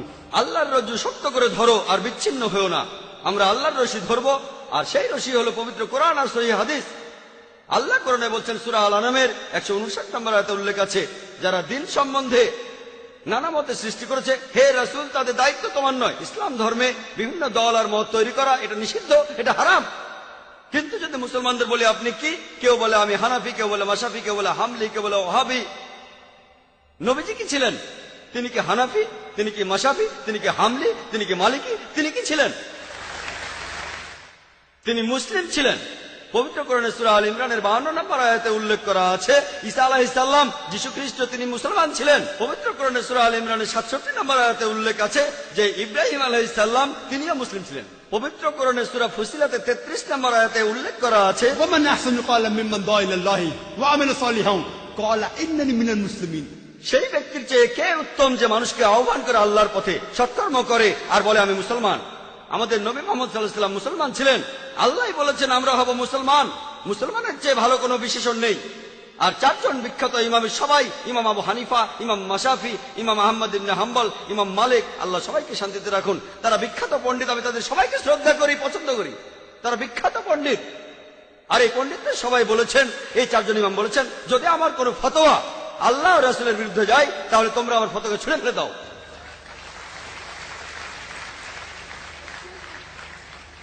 যদি ভালো করে দেখেন, এই যে ইমাম যারা ছিলেন তারা মুসলমানদের বিভক্ত করতে চাননি। তারা চেয়েছিলেন মানুষ যেন মূল ধর্মগ্রন্থগুলো পড়ে, কোরআন আর সহিহ হাদিস। তাই আমাদের এখন যা করতে হবে, আমি জানি যে লোকজন বলে একটা হাদিসে আছে মুসলিমরা 73টি ভাগে বিভক্ত হবে। এটা আছে তিরমিজিতে, সহিহ হাদিস 171 নম্বর হাদিস। নবীজি বলেছেন ভবিষ্যতে 73টি ভাগ তৈরি হবে। ভাগ করা উচিত সেটা বলেননি। নবীজি জানতেন যে আল্লাহ এই কাজটাকে নিষিদ্ধ করেছেন। তাহলে যেটা করতে পারেন, আল্লাহ আর রাসূলকে মানেন, আর নিজেদের আপনারা যে নামে ডাকতে পারেন সেটা হলো মুসলমান। যে কোনো পণ্ডিত, পৃথিবীর যে কোনো পণ্ডিত, ধরলাম তিনি পৃথিবীর সবচেয়ে বড় পণ্ডিত, তার কাছে প্রমাণ দেখতে চান, কুল হাতু বুরহানাকুম, আপনার প্রমাণটা দেখান। যদি সত্যি বলে থাকেন, আপনি নির্দোষ হলে তার প্রমাণ দেখান। তাহলে যদি কোনো পণ্ডিতের সাথে মতভেদ হয়, তার কাছে প্রমাণ দেখতে চান, প্রমাণটা নিয়ে পরীক্ষা করুন। এজন্য আমি রেফারেন্স দেই। আমি যা বলি, জাকির যা বলে, ইসলামে তার কোনো মূল্য নেই, জিরো, শূন্য। সেজন্যই বলি, জাকির বলেনি, আল্লাহ বলেছেন কুল হুয়াল্লাহু আহাদ, বলো তিনি আল্লাহ এক, অদ্বিতীয়। আমি জাকির বললে ইসলামে এটা মূল্যহীন, শূন্য। আল্লাহ যা কিছু বলেছেন সেটা মানতে হবে, নবীজি বললে সেটাও মানতে হবে। সেজন্য বোন, মুসলিমদের বিভক্ত হওয়া উচিত না, আমাদের শুধু মুসলিমই বলা উচিত। আর কোরআন আর সহিহ হাদিস আমরা মেনে চলবো। যারা বিভিন্ন মতের সৃষ্টি করে তারা ইসলামের বিরুদ্ধে।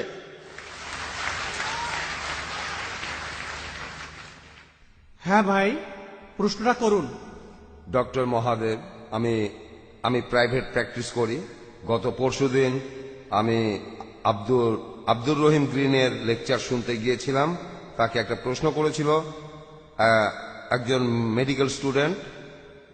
তার প্রশ্নটা ছিল বেহেশত নিয়ে, যারা ইসলাম মানে তারা বেহেশতে যাবে আর বাকি সবাই যাবে দোজখে। এটা কি বিস্তারিত বলবেন? ধন্যবাদ। ভাই, আপনি প্রশ্ন করলেন যারা ইসলাম মানে তারা বেহেশতে যাবে আর যারা ইসলাম মানে না তারা দোজখে যাবে। তার মানে কি মুসলমানরা সবাই বেহেশতে যাবে আর অমুসলিমরা দোজখে যাবে? ভাই, কি করলে বেহেশতে যাবেন সেই কথাটা রয়েছে সূরা আসরে 1 নম্বর আয়াত থেকে 3 নম্বর আয়াতে বলা হয়েছে, ইন্নাল ইনসানা ফি খুসর ইল্লাল্লাযিনা আমানু ওয়া আমিলুস সলিহাতি ওয়া তাওয়াসাউ বিল হাক্কি ওয়া তাওয়াসাউ বিস সাবর।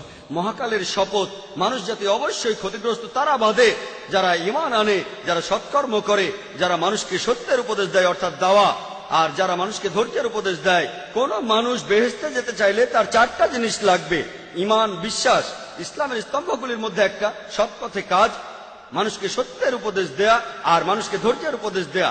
এই 4টা জিনিসের একটাও বাদ গেলে স্বাভাবিক পরিস্থিতিতে আপনি বেহেশতে যেতে পারবেন না। শুধু আপনার নাম আব্দুল্লাহ, মোহাম্মদ, সুলতান বা জাকির হলে আপনি বেহেশতে যেতে পারবেন না।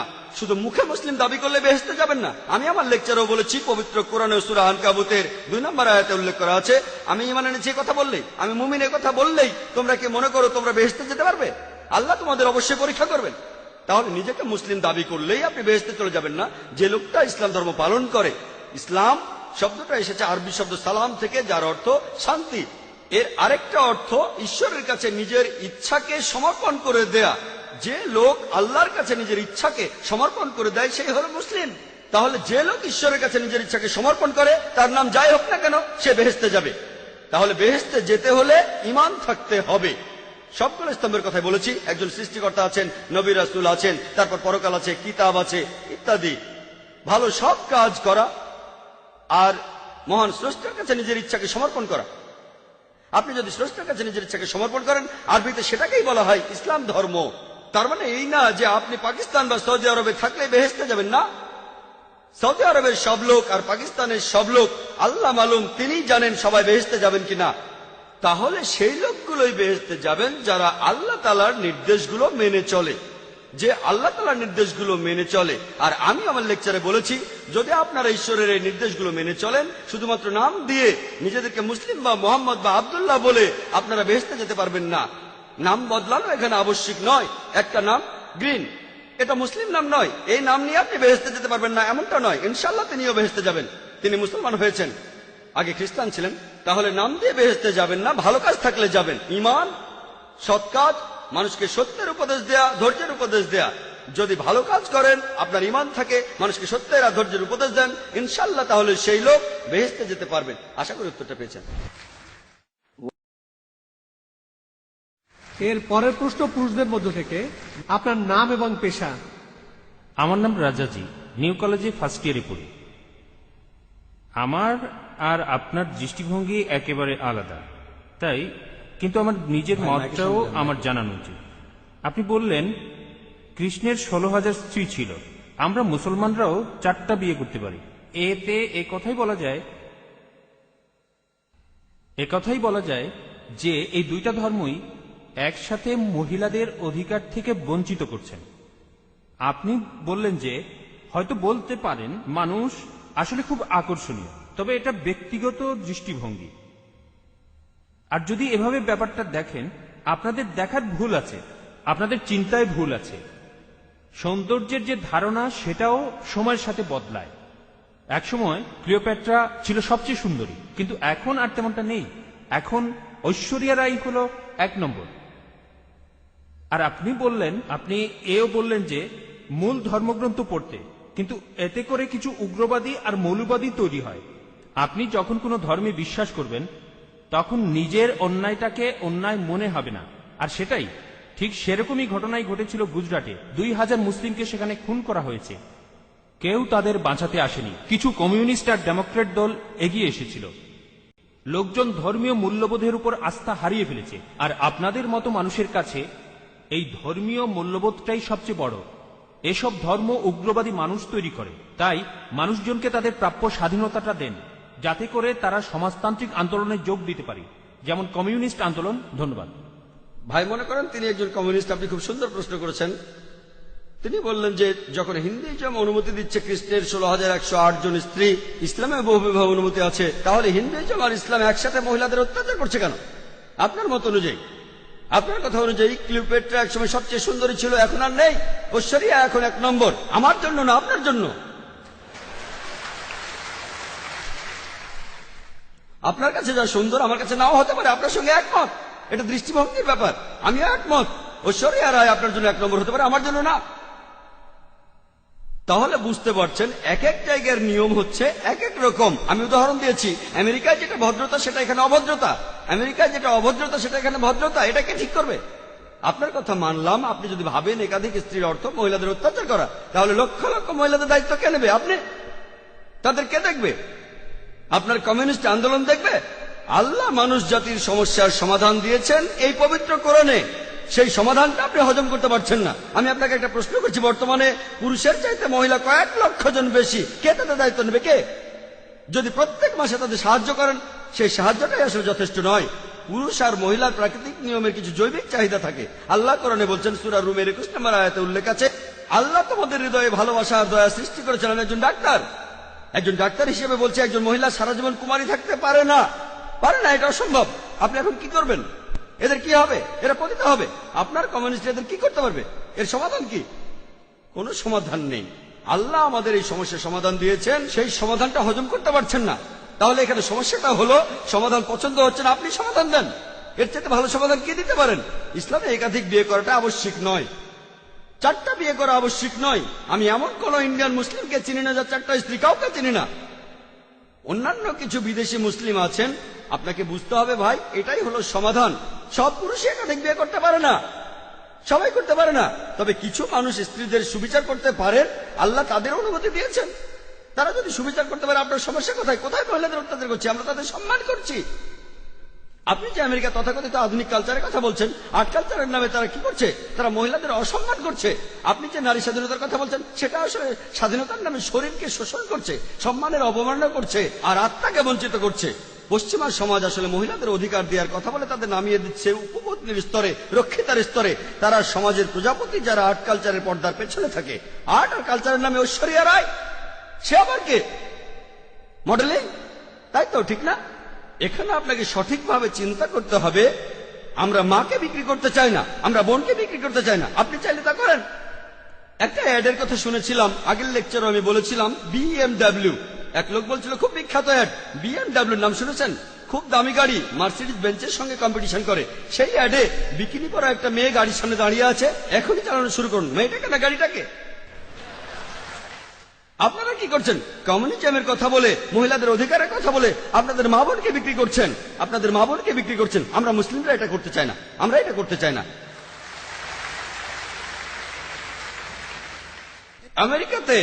আমেরিকাতে আপনি রক্ষিত রাখতে পারেন 5, 10, 20, কেউ কিছু বলবে না।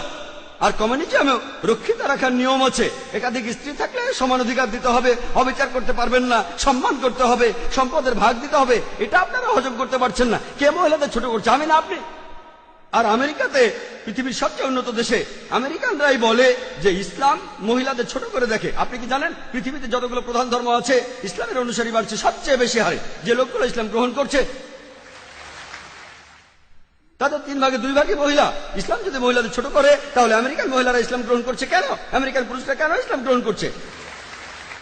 কে ডক্টর আবু আমিনা বিলাল ফিলিপসকে ইসলাম গ্রহণে বাধ্য করেছিল? ভাই আব্দুর রহিম গ্রিনকে কে জোর করেছিল? কে? যারা ইসলাম গ্রহণ করছে তাদের 3 ভাগের 2 ভাগই মহিলা, তারাও ইসলাম গ্রহণ করছে। কেন? ইসলাম যদি মহিলাদের ছোট করে, তাহলে কেন তারা মুসলমান হচ্ছে? কারণ তারা জানে ইসলাম মহিলাদের নিরাপত্তা দেয়, মহিলাদের সম্মান দেয়। এই নিরাপত্তাটা থাকলে আপনাদের উদ্দেশ্য সফল হবে না, এদের দিয়ে আপনারা টাকা কামাতে পারবেন না। পলিটিশিয়ানরা যেমন ডিভাইড অ্যান্ড রুলের নীতি মেনে চলে, আর্ট আর কালচারের লোকেরা তেমনি মহিলাদের অধিকারের কথা বলে। বিউটি কন্টেস্ট, কসমেটিক্স বিক্রি করা হচ্ছে, তারা এভাবে কোটি কোটি ডলার কামাচ্ছে। আপনি জানেন বিউটি কন্টেস্ট কি জন্য? এই বিউটি কন্টেস্টের নামে তারা কোটি কোটি ডলার কামাচ্ছে। আর এরা যেহেতু কোটি কোটি ডলার কামাচ্ছে, অন্যান্য সব লোকজনও সেটা দেখছে। তাহলে বুঝলেন ভাই, আমরা আমাদের মা বোনদের লোকজনের সামনে সাজিয়ে দেখাতে চাই না। তাদের সম্মান করি, তাদের ভালোবাসি, তাদের শ্রদ্ধা করি। আমরা মহিলাদের ছোট করি না।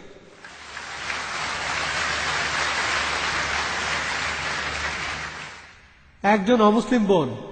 জি, আমার আগের প্রশ্নের উত্তরে আপনার যুক্তি আর পরিসংখ্যানটা শুনলাম, কিন্তু আমি একটা ব্যাপার পরিষ্কার করতে চাই।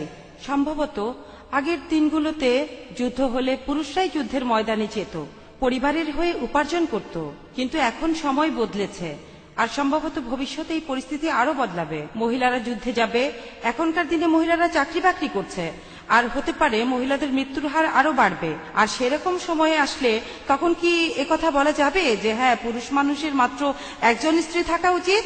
এই ধর্মগুলো আসলে পৃথিবীর মানুষের জন্য, ঈশ্বরের জন্য না। বোন, আপনি খুব ভালো প্রশ্ন করেছেন। আগেকার দিনে যুদ্ধের সময় বেশি পুরুষ মারা যেত, আমি আপনার সাথে একমত।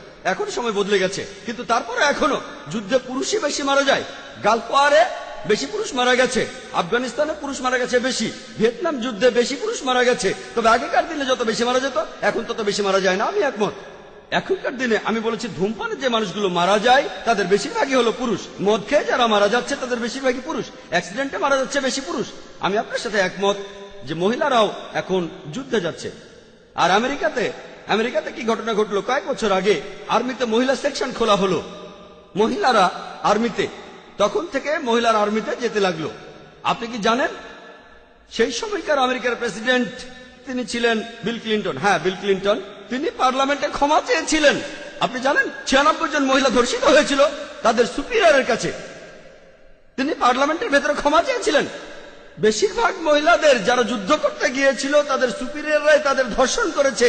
যখন আপনি কাঁধে কাঁধ মিলিয়ে যুদ্ধ করবেন তখন কি হবে? এটা হলো পরিসংখ্যান, এটা হলো আমেরিকান পরিসংখ্যান।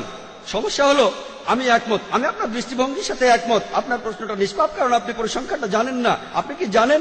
আমি জানি মহিলারা এখন চাকরি করছে আমেরিকাতে। জানেন আমেরিকাতে প্রত্যেক দিন 1996 সালের পরিসংখ্যান অনুযায়ী ডিপার্টমেন্ট অফ জাস্টিস বলছে প্রত্যেক দিন 2730 জন মহিলা ধর্ষিত হয়েছে।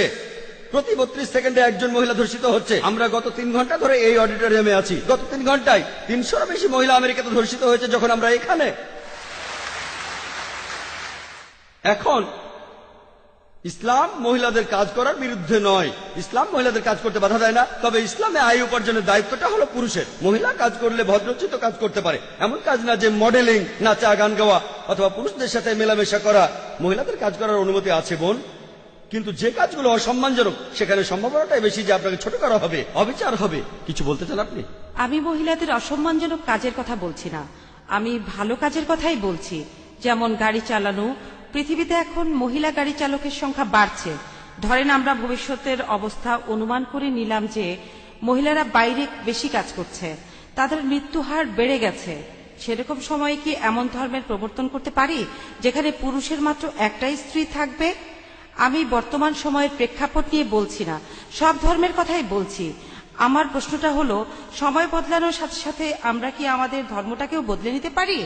বোন একটা সুন্দর প্রশ্ন করেছেন যে সময় বদলানোর সাথে সাথে ধর্মকে বদলাতে পারে কিনা।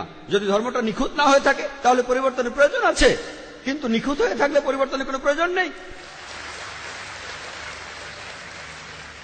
তাহলে ধর্মের ভেতরে যদি সমস্যা থাকে, সেজন্যই আমি বলেছি মাত্র একটা ভুল বের করে দেখান। আপনি বলছেন যদি এমনটা হয়, যদি এমনটা হয় 100 বছর পরে যদি মহিলারা বেশি বেশি কাজ করে তাদের মৃত্যুর হার বেড়ে যায়, যদি পৃথিবীতে মহিলার সংখ্যা কমে যায়, অনেকগুলো যদি। বোন, সৃষ্টিকর্তা ভবিষ্যতের কথা ভালো জানেন, আপনি আমি জানি না। সৃষ্টিকর্তাই ভালো জানেন। তিনি বলেছেন যে একজন পুরুষ একাধিক বিয়ে করতে পারে, আবশ্যিক নয়। যদি আপনার কথা মেনে নেই, যদি আপনার কথা মেনেও নেই, মহিলাদের সংখ্যা সমান হয়ে যাবে। মুসলিম পুরুষরা যে একাধিক বিয়ে করবে এটা আবশ্যিক না। আমার মাত্র একজন স্ত্রী, আমার স্ত্রী মাত্র একজন, আর আমি তাকে নিয়েই সন্তুষ্ট, আর বিয়ে করতেও চাই না। এটা কোনো সমস্যা না। কেউ যদি করতে চান তাতেও কোনো সমস্যা নেই। বিয়ে করতে চাইলে করবেন, না চাইলে করবেন না। তবে একাধিক বিয়ে করলে তাদের সাথে সুবিচার করতে হবে। বোন, আমাদের সৃষ্টিকর্তা মহান ঈশ্বর, তিনি ভবিষ্যৎ জানেন। যেমন ডাক্তাররা বলেন সায়ানাইড খাবেন না, কিন্তু ধরেন সায়ানাইড আমার কোনো ক্ষতি হয় না। উদাহরণ দিচ্ছি, ডাক্তার জানে, কিন্তু ডাক্তাররা মানুষ, তারা ভুল হতে পারে। মহান সৃষ্টিকর্তা তো সবার উপরে বড় ডাক্তার, তিনি সবচেয়ে বড় ডাক্তার, তিনি আমাদের প্রয়োজনটা জানেন। সেজন্য আমি বলছি, এখন আপনি কোরআনের একটা ভুল দেখান, আগামীকাল হয়তো একটা কিছু হবে, সেদিন ইনশাআল্লাহ আপনি আমাকে প্রশ্ন করবেন আর আমিও আপনাকে উত্তর দেব। আমার নাম শ্রীরাম, আমি একজন ইঞ্জিনিয়ারিং গ্র্যাজুয়েট। আমি আপনাকে একটা প্রশ্ন করতে চাই। আপনি বললেন যে দশরথের 3 জন স্ত্রী ছিল, আর আমরা রামায়ণপুরে এটা জেনেছি যে দশরথ তার স্ত্রীদের সমানভাবে দেখতে গিয়ে নিজের জীবনটাই হারিয়েছিলেন। আপনি হয়তো এখানে বলতে পারেন যে এটা আল্লাহর একটা পরীক্ষা। এখন এই স্ত্রীদের কি হবে? কারণ দুর্ভোগটা পোহাচ্ছে তারাই। যখন স্বামী দায়িত্ব পালনে ব্যর্থ হয় তখন স্ত্রীদের দায়িত্ব কে নেবে? আর এই মহিলাদের তখন কি হবে? আর এটা কি ঠিক? ভাই, আপনি প্রশ্ন করলেন যে দশরথের 3 জন স্ত্রী ছিল, সবাইকে সমান অধিকার দেয়ায় স্ত্রীরাই কষ্ট পেয়েছিল। তিনি এই কথাটাই বললেন, এটা একটা পরীক্ষা। কোরআন বলছে কষ্টটা একটা পরীক্ষা। যখন ছাত্র ছিলাম, যখন আমি ডাক্তারি পড়ছিলাম, ঘাম ছুটে গিয়েছিল, আমার ঘাম ছুটে গিয়েছিল। বিশ্বাস করেন, যদি আপনি আমাকে 10 লাখ টাকাও দেন আমি আর MBBS পরীক্ষা দিতে যাব না। ঘাম ছুটে গিয়েছিল পাশ করতে গিয়ে। তাহলে এই কষ্ট সবই পরীক্ষা, এটা একটা পরীক্ষা। তাহলে আমরা বুঝতে পারছি তার জন্য একটা পরীক্ষা। যদি সেই মহিলা ভালো স্ত্রীর মতো আচরণ করে আর ঈশ্বরের নির্দেশগুলো মেনে চলে, স্ত্রীর কর্তব্যগুলো পালন করে, তার স্বামী যদি দায়িত্ব পালন না করে, মহিলা পরীক্ষা পাশ করবে আর স্বামী এই পরীক্ষা ফেল করতে পারে, তাহলে ভাই এই জীবনটা একটা ক্ষুদ্র অংশ। গড়ে একজন মানুষ 50 বছর পর্যন্ত বাঁচে, অথবা 40 বছর, কেউ 20 বছরে মারা যায়, আবার কেউ 80 বছরে। মানুষের এই গড় আয়ু 40 থেকে 60 বছর, কিন্তু পরকালের তুলনায় এই জীবন 0.00000 খুবই ক্ষুদ্র একটা অংশ। যদি আপনাকে বলি যে পরকালের তুলনায় ক্ষুদ্র এই ছোট্ট জীবনটাতে আপনাকে কষ্ট দেব, পরকালে আপনি যা চান তাই পাবেন, আপনি বলবেন কোনো সমস্যা নেই, আমাকে কি করতে হবে, আমাকে কষ্ট দেন, পরকালে আমি যা চাবো তাই পাবো। তাহলে বুদ্ধিমান লোক বলবে এই কষ্ট এই বিপদে কোনো সমস্যা নেই। পরীক্ষার আগের রাতে যেমন আমাদের ঘাম ছুটে যায়, তখন আমাদের ঘুমও হয় না। কেন? কারণ আমরা পরীক্ষায় পাশ করতে চাই। একইভাবে যদি কোনো স্ত্রী বিভিন্ন রকমের কষ্ট সহ্য করে, সেটা যাই হোক, সে যদি কোরআনের লেখা ঈশ্বরের নির্দেশ মানে, তাহলে সে বেহেশতে যাবে। যদি স্বামী কর্তব্য পালন না করে, সে বেহেশতে যাবে না, কর্তব্য করলে বেহেশতে যাবে। আশা করি উত্তরটা পেয়েছেন। পরের প্রশ্ন ডান দিক থেকে। আমি আবারও প্রশ্ন করতে এসেছি। কিছু লোক, ধর্মীয় কিছু লোক ঈশ্বরকে একটা নাম দিয়ে ডাকে। কিছু লোক বলে অলৌকিক শক্তি, আর বৈজ্ঞানিকরা বলে কসমিক এনার্জি, আর প্যারাসাইকোলজিস্টরা বলে এটা একটা সুপার কনসেন্স। তাহলে এই প্যারাসাইকোলজি দিয়েই প্রমাণ করা যায় যে একজন ঈশ্বর আছেন। ভাই আপনার প্রশ্নটা কি, আপনার প্রশ্নটা কি আবার বলবেন? হ্যাঁ, মানুষ ঈশ্বরকে ডাকে তার জ্ঞান আর বোধের স্তর থেকে। ঠিক, কেউ হয়তো বলে সুপার কনসেন্স, কেউ আবার বলে সুপার পাওয়ার, যিনি সবচেয়ে শক্তিশালী। আর বিজ্ঞানীরা এটাকে বলে কসমিক এনার্জি, যে এনার্জিটা সৃষ্টির আগে থেকেই ছিল, এটাই বিশ্ব ব্রহ্মাণ্ড তৈরি করে। এই কথাগুলো বিজ্ঞানীরাই বলেছেন। অবশ্য কিছু লোক বলে যে এটা পরে বানানো হয়েছে। এই ধর্মটা বানিয়েছিলেন রোমান সম্রাট কনস্ট্যান্টাইন। সেটা ছিল 325 সালে নাইসিয়া কনফারেন্সে, সেখানে এটা বানানো হয়েছিল। আর সেখানে বলা হয়েছিল ঈশ্বর সপ্তম দিন বিশ্রাম নিলেন। আমি সেই ধর্মের নামটা বলতে চাচ্ছি না। এখন সেই কসমিক এনার্জি যদি বিশ্রাম নেয়, তাহলে অল্প সময়ের মধ্যেই বিশ্বজগৎ ধ্বংস হয়ে যাবে। আর আমার প্রশ্ন হলো, এই কসমিক এনার্জি সৃষ্টির আগে কি অবস্থায় ছিল, আর মানুষ জাতি ধ্বংস হয়ে গেলে তখন এই কসমিক এনার্জি কি করবে? ভাই, তখন এই পৃথিবীর কি অবস্থা হবে? ধন্যবাদ। ভাই আপনি প্রশ্ন করলেন, কিছু লোক বলে সুপার কনসেন্স, কেউ বলে সুপার পাওয়ার, কিছু লোক বলে কসমিক এনার্জি। ভাই আপনি যে নামে ডাকেন সঠিক নাম হতে হবে, ভুল নাম হলে আমরা এটা মানবো না। কিছু লোক সঠিক নামে ডাকে সুপার পাওয়ার, সমস্যা নেই, সুপার বিং, সমস্যা নেই। কিছু সঠিক নাম হতে পারে, কিছু ভুল নামও হতে পারে। একটা নাম আপনি বললেন যে বিজ্ঞানীরা বলেন কসমিক এনার্জি, আর একটা ধর্ম বলে যে ঈশ্বর সপ্তম দিনে বিশ্রাম নিলেন। আপনি এখানে বাইবেলের কথা বলছেন, বুক অব জেনেসিস 2য় অধ্যায়ের 2য় অনুচ্ছেদ, সৃষ্টিকর্তা বিশ্রাম নিলেন সপ্তম দিনে। যদি কসমিক এনার্জি বিশ্রাম নেয়, সব ধ্বংস হয়ে যাবে, আমি একমত। তাহলে এই ধর্মগ্রন্থ আমরা মানি না। আর ঈশ্বরকে কসমিক এনার্জি বলে ডাকাটাও আমরা মানি না। ঈশ্বর এই বিশ্বজগতের সব এনার্জির সৃষ্টিকর্তা, তিনি কসমিক এনার্জি নন, তার চেয়েও অনেক বড়। তিনি সবকিছু সৃষ্টি করেছেন আর সবকিছু তার উপর নির্ভরশীল। তাহলে যে ধর্মগ্রন্থে বলা হচ্ছে ঈশ্বর বিশ্রাম নিলেন, আমরা সেটা মানি না। ঈশ্বরের বিশ্রামের প্রয়োজন হয় না। আল্লাহ পবিত্রকরণে বলেছেন, সূরা বাকারার 255 নম্বর আয়াতে উল্লেখ আছে যে আল্লাহর নিদ্রার প্রয়োজন হয় না, তার বিশ্রাম নেওয়ার প্রয়োজন হয় না। তাহলে স্রষ্টার বিশ্রামের প্রয়োজন হয় না, সৃষ্টিকর্তার এই সংজ্ঞাটা আসলে ভুল। সঠিক সংজ্ঞাটা যদি আপনারা কোরআন পড়েন, আল্লাহর বিশ্রামের প্রয়োজন নেই। আর আপনি যে নামেই ডাকুন, সেটা সঠিক নাম হলে কোনো আপত্তি নেই। যদি ভুল নামে ডাকেন তাহলে আপত্তি আছে। আজকে বিজ্ঞানীরা ঈশ্বরকে বাতিল করছেন না, ঈশ্বরের প্রচলিত ধারণাকে বাতিল করছেন। আশা করি উত্তরটা পেয়েছেন। মুসলিম ভাই বোনদের অনুরোধ করছি মাইকের সামনে আসতে, যাতে আমরা আপনাদের দেখতে পারি আর প্রশ্ন করার সুযোগ দিতে পারি। আমার নাম কালিল সুলিভান।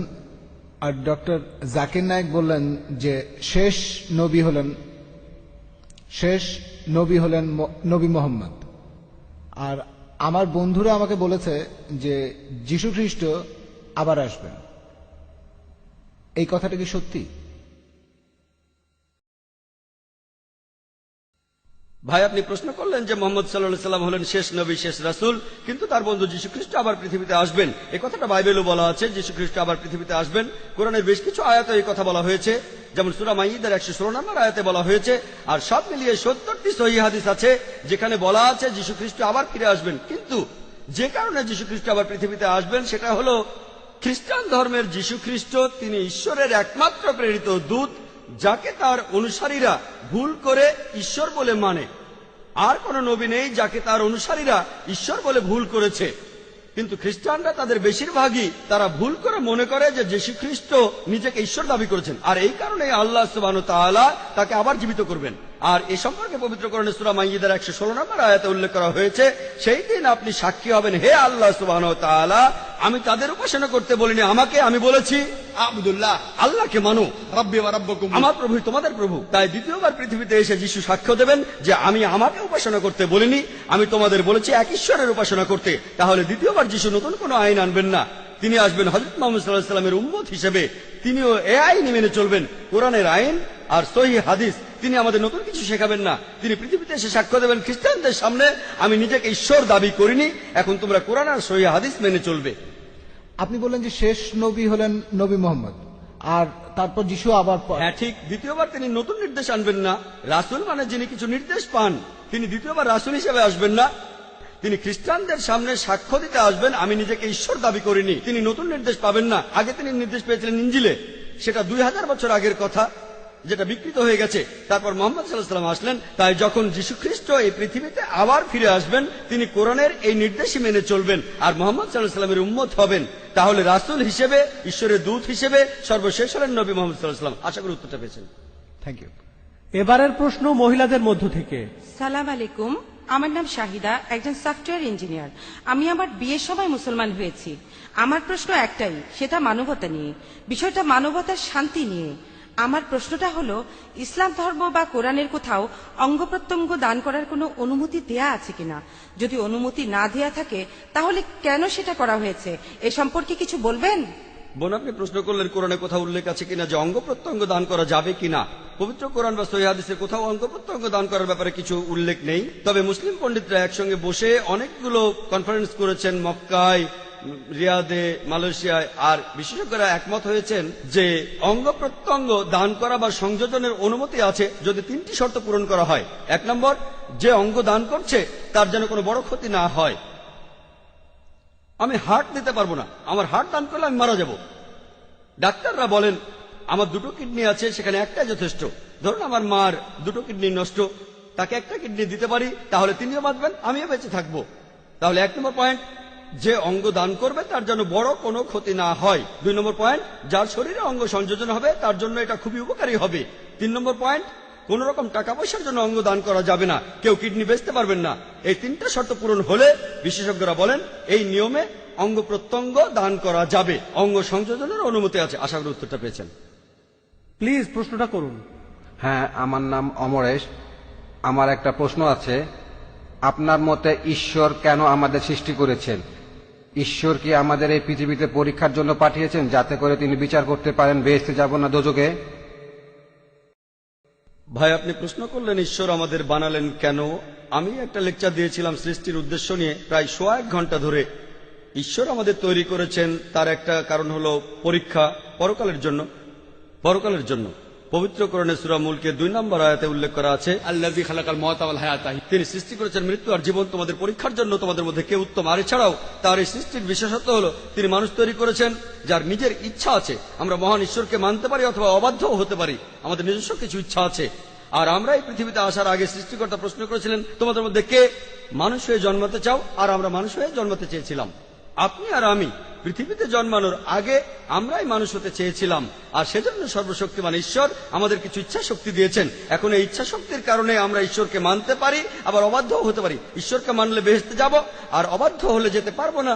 তাহলে এই জীবনটা পরকালের জন্য পরীক্ষা। অন্যান্য জীবজন্তু, ফেরেশতা, এদের ইচ্ছা শক্তি নেই, তারা সবসময় আল্লাহ সুবহানাহু ওয়া তাআলাকে মেনে চলে। তাই আমরা পরীক্ষা দিতে চেয়েছি, আমরা পরীক্ষা দিচ্ছি, এখন পরীক্ষা দিচ্ছি। এই পরীক্ষার উপর ভিত্তি করে আমরা আমাদের পুরস্কার বা শাস্তি পাবো। পবিত্র কোরআনে সূরা জারিয়াতে 56 নম্বর আয়াতে উল্লেখ আছে, আল্লাহ বলছেন ওয়া মা খালাকতুল জিন্না ওয়াল ইনসা ইল্লা লিয়াবুদুন। আমি সৃষ্টি করেছি জিন ও মানুষকে শুধু আমার ইবাদত করার জন্য। তাহলে আমাদের সৃষ্টি করার একটা কারণ হলো উপাসনা, আর পরকালের জন্য পরীক্ষা। আমরা ইবাদত না করলেও আল্লাহ সুবহানাহু ওয়া তাআলার কিছু যাবে আসবে না। তার ইবাদত করেন বা না করেন, তারপরও তিনি মহান, এতে তার কোনো উপকার হবে না, কোনো ক্ষতিও হবে না। আমরা সবাই পরীক্ষা দিচ্ছি, আমাদের ভালোর জন্য চেয়েছিলাম। যেমন আমি মেডিকেল পরীক্ষায় পাশ করতে চেয়েছিলাম, আমি চেয়েছিলাম, তখন আমাদের টিচার আমাদের পরীক্ষা নিলেন, আমি সেই পরীক্ষায় পাশ করলাম। একইভাবে ভাই আমরাই চেয়েছিলাম, আমরা এখন পরীক্ষা দিচ্ছি।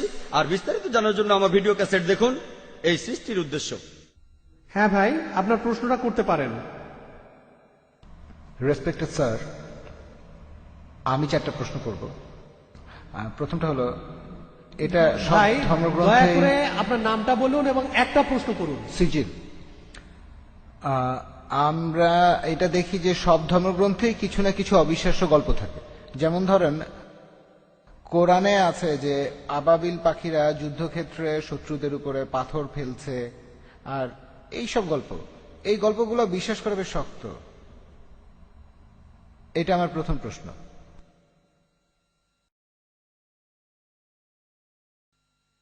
ভাই আপনি প্রশ্ন করলেন কোরআনের কিছু কথা যেন পাখি উপর থেকে পাথর ফেলছে, সূরা ফিলের কথা, সূরা ফিলের 1 থেকে 5 নম্বর আয়াত। এরকম আরো অনেক আয়াত আছে। কোরআন বলছে শাক্কুল কামার, নবীজি মুহাম্মদ সাল্লাল্লাহু আলাইহি ওয়াসাল্লাম চাঁদকে 2 ভাগ করেছিলেন, মুসা আলাইহিস সালাম সাগরকে 2 ভাগ করেছিলেন। এগুলো কঠিন কাজ, হ্যাঁ, এগুলোকে বলে অলৌকিক। অলৌকিক কাজ হলো সেগুলো যেগুলোর কোনো ব্যাখ্যা মানুষ দিতে পারে না। মানুষের পক্ষে চাঁদকে 2 ভাগ করে ফেলা এটা অসম্ভব। আবার কোন মানুষ সাগরকে 2 ভাগ করে ফেলবে, তার মধ্যে রাস্তা থাকবে, এটাও অসম্ভব। তাহলে এগুলোকে বলা হয় অলৌকিক। শুধুমাত্র ঈশ্বরই এটা পারেন, আপনি আমি পারবো না। আমরা এই কাজের ব্যাখ্যা দিতে পারবো না। আমরা শুধু একটা উপায় এটা প্রমাণ করতে পারি, যদি সেই সময়ে ফিরে যাই। এখানে বর্তমান থেকে আমরা অতীতে যেতে পারবো না। 3000 বা 4000 বছর আগে গিয়ে আমরা দেখতে পারবো না মুসা আলাইহিস সালাম সাগরকে ভাগ করেছিলেন কিনা। তাহলে কি করব? এই অলৌকিক গুলো আমরা অতীতে গিয়ে পরীক্ষা করতে পারছি না। কিন্তু পবিত্র কোরআনে এমন অনেক কথাই আছে যেগুলো এখন সত্যি প্রমাণিত হয়েছে। যেমন ধরুন, কোরআন বলছে বিজ্ঞান নিয়ে কথা, বিগ ব্যাং সম্পর্কে। কোরআন বলছে চাঁদের আলো তার নিজস্ব আলো নয়। কোরআন বলছে পৃথিবী বর্তুলাকার। কোরআন বলছে সূর্য প্রদক্ষিণ করে। 1400 বছর আগে মানুষ ভাবতো এগুলো কোন ধরনের কথা? চাঁদের নিজের কোনো আলো নেই, পৃথিবী বর্তুলাকার, এগুলো কি সত্যি? এগুলো বিগ ব্যাং এর কথা? এখন বিজ্ঞান অনেক উন্নত হয়েছে, এখন আমরা জানি সবই সত্যি। তবে অতীতে কি হয়েছে জানার জন্য অতীতে যেতে পারবো না। আমার যুক্তি বলে কোরআনে যে কথাগুলো আছে কিছু পরীক্ষা করা যায়, কিছু পরীক্ষা করা যাবে না। আমরা অতীতে যেতে পারবো না, তাহলে এই ব্যাপারগুলো কিছুটা অপরিষ্কার। আমরা বর্তমানে যেগুলো পরীক্ষা করতে পারি সেই কথাগুলোর মধ্যে যা কিছু পরীক্ষা করতে পারি, ধরেন 80% চেক করতে পারি। আমার যুক্তি বলে 80% কোরআনে যে কথাগুলো আছে পরীক্ষা করতে পারি, সেগুলো একেবারে 100% সঠিক। যেগুলো আমরা চেক করতে পারি তার মধ্যে 1% ভুল নেই। যদি বলেন এমন ঘটনা ঘটেনি, শুধু অতীতে গেলেই সেটা প্রমাণ করতে পারবেন। যদি কোরআন বলে মুসা নবী সমুদ্রকে 2 ভাগ করেছিলেন, এটা ভুল, সেটা প্রমাণ করতে পারবেন না, সঠিকও প্রমাণ করতে পারবেন না। অতীতে যেতে পারবেন না। আমরা 3-4 হাজার বছর আগে ফিরে যেতে পারি না। তাহলে যদি যুক্তি দিয়ে বলতে পারি এই ব্যাপারটা সত্যি হতে পারে, নাও হতে পারে, সত্যি হতে পারে, নাও হতে পারে। পাখিগুলো হয় পাথর ফেলেছিল, না হয় ফেলেনি, ঠিক? আমরা বলতে পারি ব্যাপারটা পরিষ্কার না। যদি পারমাণবিক বোমার কথা বলতেন 1000 বছর আগে, তারা কি বিশ্বাস করতো? বিশ্বাস করতো? তারা বলতো পাগলের প্রলাপ, ঠিক না ভুল? কিন্তু এখন তো আমরা বিশ্বাস করি, কারণ বিজ্ঞান উন্নত হয়েছে। এখন দেখি পারমাণবিক বোমা, আণবিক বোমা। তাহলে পাখিরা পাথর ফেলছে, এটা সমস্যা কোথায়? এটা খুব সোজা। পারমাণবিক বোমা আরো কঠিন। তাহলে বুঝতে পারছেন আমরা অতীতে যেতে পারবো না। আমার যুক্তি বলে যেগুলো আজকে পরীক্ষা করতে পারি, কোরআনের যে বিষয়গুলো ভালোভাবে দেখতে পারি, সেগুলোর মধ্যে পুরো 100% সত্যি বলে প্রমাণিত হয়েছে। 20% আমরা পরীক্ষা করতে পারবো না, কারণ অতীতে যেতে পারবো না, ভবিষ্যতে যেতে পারি না। বেহেশত আর দোজখের অস্তিত্ব বৈজ্ঞানিকভাবে প্রমাণ করতে পারবো না। হয়তো বলবেন যে ভাই জাকির, আপনি একজন ডাক্তার, কিভাবে বেহেশত দোজখ বিশ্বাস করেন? আমি বলি এটা 20% অস্বচ্ছ অংশের কথা। আমার যুক্তি বলে যখন 80% কোরআনে যতক্ষণ আমরা চেক করতে পারি এগুলো 100% সত্যি বলে প্রমাণিত হয়েছে, সেখানে 0.1% ভুল নেই। আমার যুক্তি বলে এই 20% ইনশাআল্লাহ আল্লাহ চাইলে সেটাও সত্যি প্রমাণিত হবে। হয়তো ভবিষ্যতে বিজ্ঞান উন্নত হবে, 20 বছর 50 বছর পরে আমরা পরকালের জীবন সম্পর্কে জানতে পারবো, আমরা বেহেশত দোজখ সম্পর্কে জানতে পারবো। আমার যুক্তি বলে এটা যুক্তিপূর্ণ বিশ্বাস যে কোরআনের 0.00001% ভুল প্রমাণিত হয়নি। 80% একেবারে পুরোটাই সত্যি। তাই আমার যুক্তি বলে যে ইনশাআল্লাহ বাকি 20% যেটা চেক করা যাচ্ছে না, অতীতে ফিরে গিয়ে বা ভবিষ্যতে গিয়ে ইনশাআল্লাহ সেগুলো সত্যি হবে। আশা করি উত্তরটা পেয়েছেন। এর পরের প্রশ্ন পুরুষদের মধ্য থেকে। হ্যালো, আমার নাম অশোক, আমি ইকোনমিক্স নিয়ে এমএ পড়ছি। স্যার, আমার প্রশ্নটা হলো, বর্তমান প্রেক্ষাপটে বলা যায় আমরা খুব খারাপ সময় পার করছি। আমরা সবাই শান্তি চাই, হোক জাতিগত শান্তি বা হোক ধর্মীয় শান্তি, অথবা সে যাই হোক। আমাদের আসলে শান্তি আর মানবতার প্রয়োজন। এই ধর্মের কারণেই কি পৃথিবীতে আমরা আজ এত বেশি সমস্যা দেখছি? এই ধর্মের কারণেই কি পৃথিবীতে এত বেশি যুদ্ধ আর অরাজকতা চলছে? এটা বাদেও অন্য সমস্যা আছে। আর এই ধর্ম দিয়েই কি পৃথিবীর সব সমস্যার সমাধান করা যায়? আর ধর্ম দিয়েই কি ইথিওপিয়া দুর্ভিক্ষের সমাধান করা যায়? শিশুরা না খেয়ে মারা যাচ্ছে। ধর্মই কি সবকিছুর সমাধান? ধর্ম দিয়েই কি পৃথিবীর এই সব সমস্যা সমাধান করা যাবে? এই ধর্ম দিয়েই কি আমাদের সব সমস্যাগুলোর সমাধান করা যাবে? আমার মনে হয় অন্য কোনো সমাধান আছে। ভাই খুব সুন্দর প্রশ্ন করেছেন। পৃথিবীতে এখন অনেক সমস্যা, ধর্মই কি এসবের সমাধান দেবে? ইথিওপিয়াতে অনেক মানুষ মারা যাচ্ছে, ধর্ম কি এটা সমাধান? ভাই, সত্যের ধর্মটাই এখানে সমাধান। আল্লাহ পবিত্র কোরআনে বলছেন, সূরা আল ইমরানের 19 নম্বর আয়াতে উল্লেখ আছে, ইন্নাদ-দীনা ইনদাল্লাহিল ইসলাম। একমাত্র গ্রহণযোগ্য দিন হলো আল্লাহর কাছে নিজের ইচ্ছাকে সমর্পণ করা। যদি দেশের সব লোক আল্লাহর কাছে আত্মসমর্পণ করত, তাহলে ইথিওপিয়ায় কোনো সমস্যাই হতো না। আল্লাহ পবিত্র কোরআনে বলছেন, আর সহিহ হাদিসেও আছে, ইসলামের তৃতীয় স্তম্ভ হলো প্রত্যেক ধনী লোক যাদের সঞ্চয় নিসাবের তুলনায় অতিরিক্ত 85 গ্রাম স্বর্ণ, তাদের সঞ্চয়ের 2.5% দান করে দেবে। যদি সব লোক দান করত, দারিদ্র্য বলে পৃথিবীতে কিছুই থাকতো না। ইথিওপিয়াতে অবশ্যই পুরো পৃথিবীতে একটা মানুষও না খেয়ে মারা যেত না। আপনি কি জানেন পৃথিবীর সবচেয়ে 3 জন ধনী লোক, সবচেয়ে ধনী 3 জন, তাদের সম্পদের পরিমাণ 48টা গরিব দেশের জাতীয় আয়ের সমান। সবচেয়ে ধনী 3 জন, যদি এই 3 জন যাকাত দেয়, মানুষের অনেক সমস্যার সমাধান হয়ে যাবে। সমস্যা হচ্ছে প্রত্যেকটা মানুষ যদি ইসলাম ধর্ম পালন করত, আল্লাহর কাছে নিজের ইচ্ছাকে সমর্পণ করত। আপনি একটা সমস্যার কথা বললেন, যে সমস্যার কথাই বলেন না কেন, আলহামদুলিল্লাহ পবিত্র কোরআনে সেই সমস্যার সমাধান দেয়া আছে। সত্যের ধর্ম পালন করুন, সত্যিকারের শান্তি পাবেন। এবারের প্রশ্ন মহিলাদের মধ্য থেকে অমুসলিম বোন। আসসালামু আলাইকুম। যদি একজন মুসলমান কোনো অমুসলিমের বাসায় থাকে, সে যদি তখন নামাজ আদায় করতে চায়, সেই অমুসলিমের বাসায় কি নামাজ পড়া যাবে?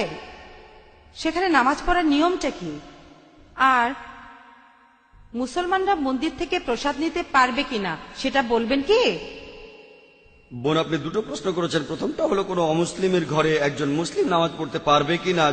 যদি সেই ঘরে কোনো সমস্যা না থাকে, যদি আপনার সামনে কোনো মূর্তি না থাকে, যদি আপনার নামাজ পড়ার জায়গাটা পরিষ্কার থাকে, আপনি তাহলে নামাজ পড়তে পারেন। আমাদের প্রিয় নবী মুহাম্মদ সাল্লাল্লাহু আলাইহি ওয়াসাল্লাম বলেছেন, এটা আছে সহিহ বুখারীতে প্রথম খণ্ড বুক অফ সালাত, যে পুরো পৃথিবী একটা মসজিদ বিশ্বাসীদের জন্য। যদি জায়গাটা পরিষ্কার থাকে আর ইসলামের কোনো নিয়ম ভাঙা না হয়, আপনি নামাজ পড়তে পারেন। এবারে প্রসাদের ব্যাপারে বলি।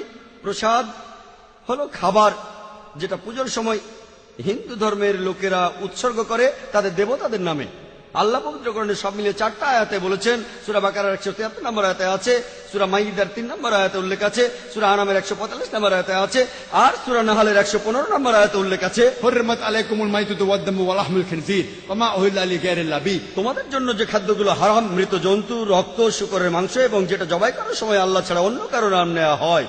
তাহলে প্রসাদ খাওয়াটা হারাম। প্রসাদ খাওয়ার অনুমতি নেই ইসলামে।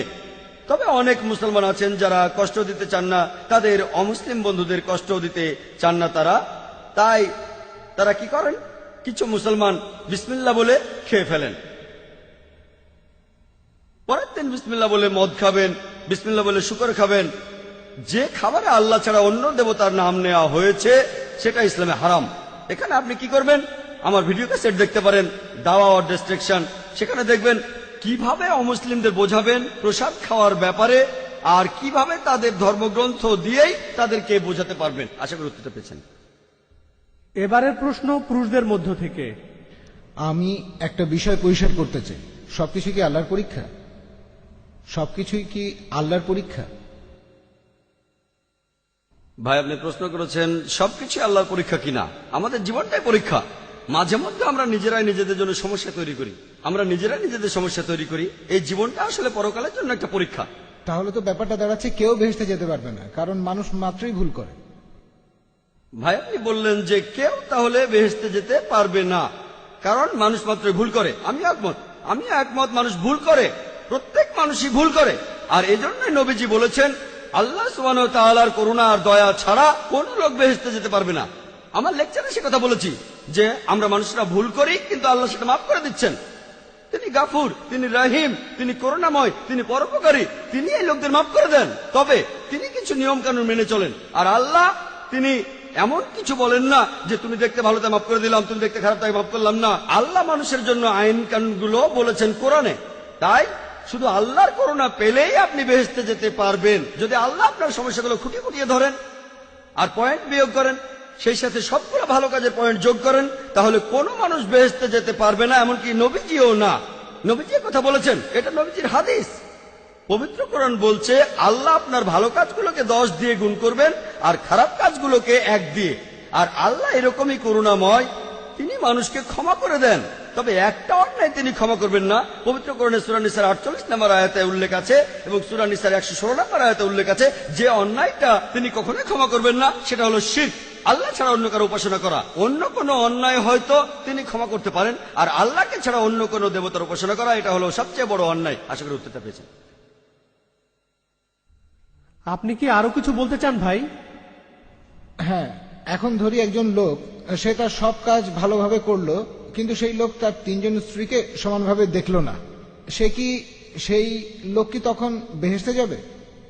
ভাই আপনি প্রশ্ন করলেন যে যদি, আমি আপনার প্রশ্নটা বুঝেছি, যদি কোনো লোকের 3 জন স্ত্রী থাকে আর সে সমান বিচার করতে না পারে, সে কি বেহেশতে যাবে? হ্যাঁ যাবে। কেন যেতে পারবে না? কারণ আমাদের পক্ষে পুরোপুরি নিষ্পাপ হওয়াটা খুবই কঠিন। আপনিই তো বললেন সব মানুষই ভুল করে, অনেক মানুষই ভুল করে।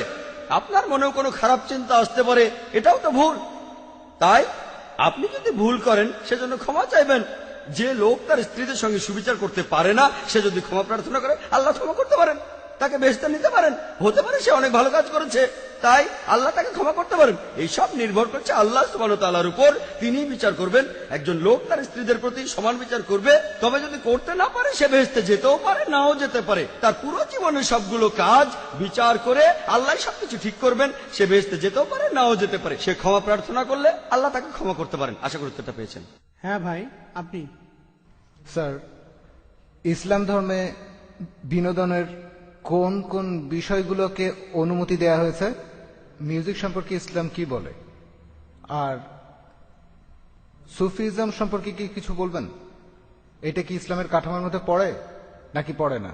ভাই আপনি হালাল বিনোদনের কথা বলছেন। বিনোদনটা আসলে আপনার দৃষ্টিভঙ্গির উপর। আপনার জন্য যেটা বিনোদন আমার জন্য নাও হতে পারে। যেমন এই অনুষ্ঠানের লোকজন বিনোদন পাচ্ছে, অনেক কিছু তারা শিখতে পারছে, এটা হালাল। তাহলে হালাল বিনোদন হলো সেই বিনোদন যেটা কোরআন আর সুন্নাহর বিপক্ষে যাবে না। কোরআন আর সহিহ হাদিসে যেগুলোকে হারাম বলা হয়েছে সেগুলো মেনে চললে বাকি সব বিনোদনই হালাল। মিউজিক সম্পর্কে নবী মুহাম্মদ সাল্লাল্লাহু আলাইহি ওয়াসাল্লামের একটা হাদিস বলছে যে ডাব বাজানো ছাড়া অন্য মিউজিক নিষিদ্ধ, শুধুমাত্র ডাব, একপাশে খোলা ড্রাম, এটা বাদে অন্য মিউজিকের অনুমতি নেই। কারণ এই মিউজিক আপনাকে আল্লাহর পথ থেকে দূরে নিয়ে যাবে। যেহেতু এটা আপনাকে আল্লাহর পথ থেকে দূরে নিয়ে যাবে, তাই এটা নিষিদ্ধ। আপনার তৃতীয় প্রশ্ন ছিল ইসলাম ধর্মে সুফিজম। সুফি একটা আরবি শব্দ যেটা এসেছে সুফ থেকে। এই মতবাদটাও আসলে পথভ্রষ্ট। আগের উত্তরগুলোতে আমি বলেছি আমাদের কোরআন এবং সুন্নাহ মানা উচিত। তাই আপনি যদি এমন কিছু মানেন যেটা কোরআন এবং সুন্নাহে উল্লেখ করা নাই, সেটা আসলে পথভ্রষ্ট। এর বেশিরভাগই পথভ্রষ্ট। আপনারা সুফিজমের যেসব মতবাদগুলো দেখেন, এর বেশিরভাগই পথভ্রষ্ট। এই মতবাদটা পবিত্র কোরআন আর সুন্নাহ মেনে চলে না। কোন বিশেষজ্ঞ যদি এখানে কিছু বলেন, সেটা কোরআন আর সুন্নাহর সাথে মেলাবেন, অন্য কোনো উৎস নেই। সঠিক উৎস হলো কোরআন আর সহিহ হাদিস। কোরআনের অনুবাদগুলোর মধ্যে আপনার মতে সবচেয়ে শুদ্ধ অনুবাদ কোনটা, এ ব্যাপারে বলবেন? সবচেয়ে খাঁটি ইংরেজি অনুবাদ। ভাই আল্লাহ এখানে আরবিতে বলেছেন 100% কোনো ভুল ছাড়া। সবগুলো অনুবাদই করেছে মানুষ, আর সেখানে ভুল থাকবেই। তাই পবিত্র কোরআনে কোনো নির্ভুল অনুবাদ নেই। হ্যাঁ, তবে যে অনুবাদগুলো পাওয়া যায়, আমার মতে ভালো অনুবাদটা সেগুলোর মধ্যে একটা হলো সহিহ ইন্টারন্যাশনাল। আমি ইংরেজি অনুবাদের কথা বলছি, অন্য ভাষার ব্যাপারে আপনাকে খুঁজে দেখতে হবে।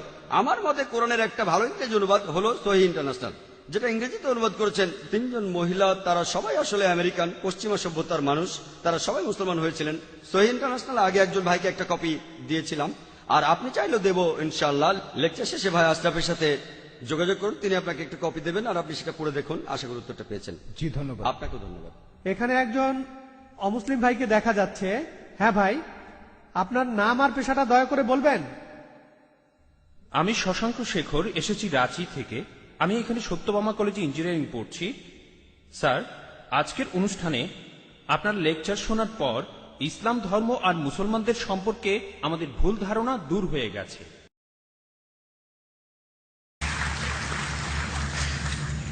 জাজাকাল্লাহ খায়ের।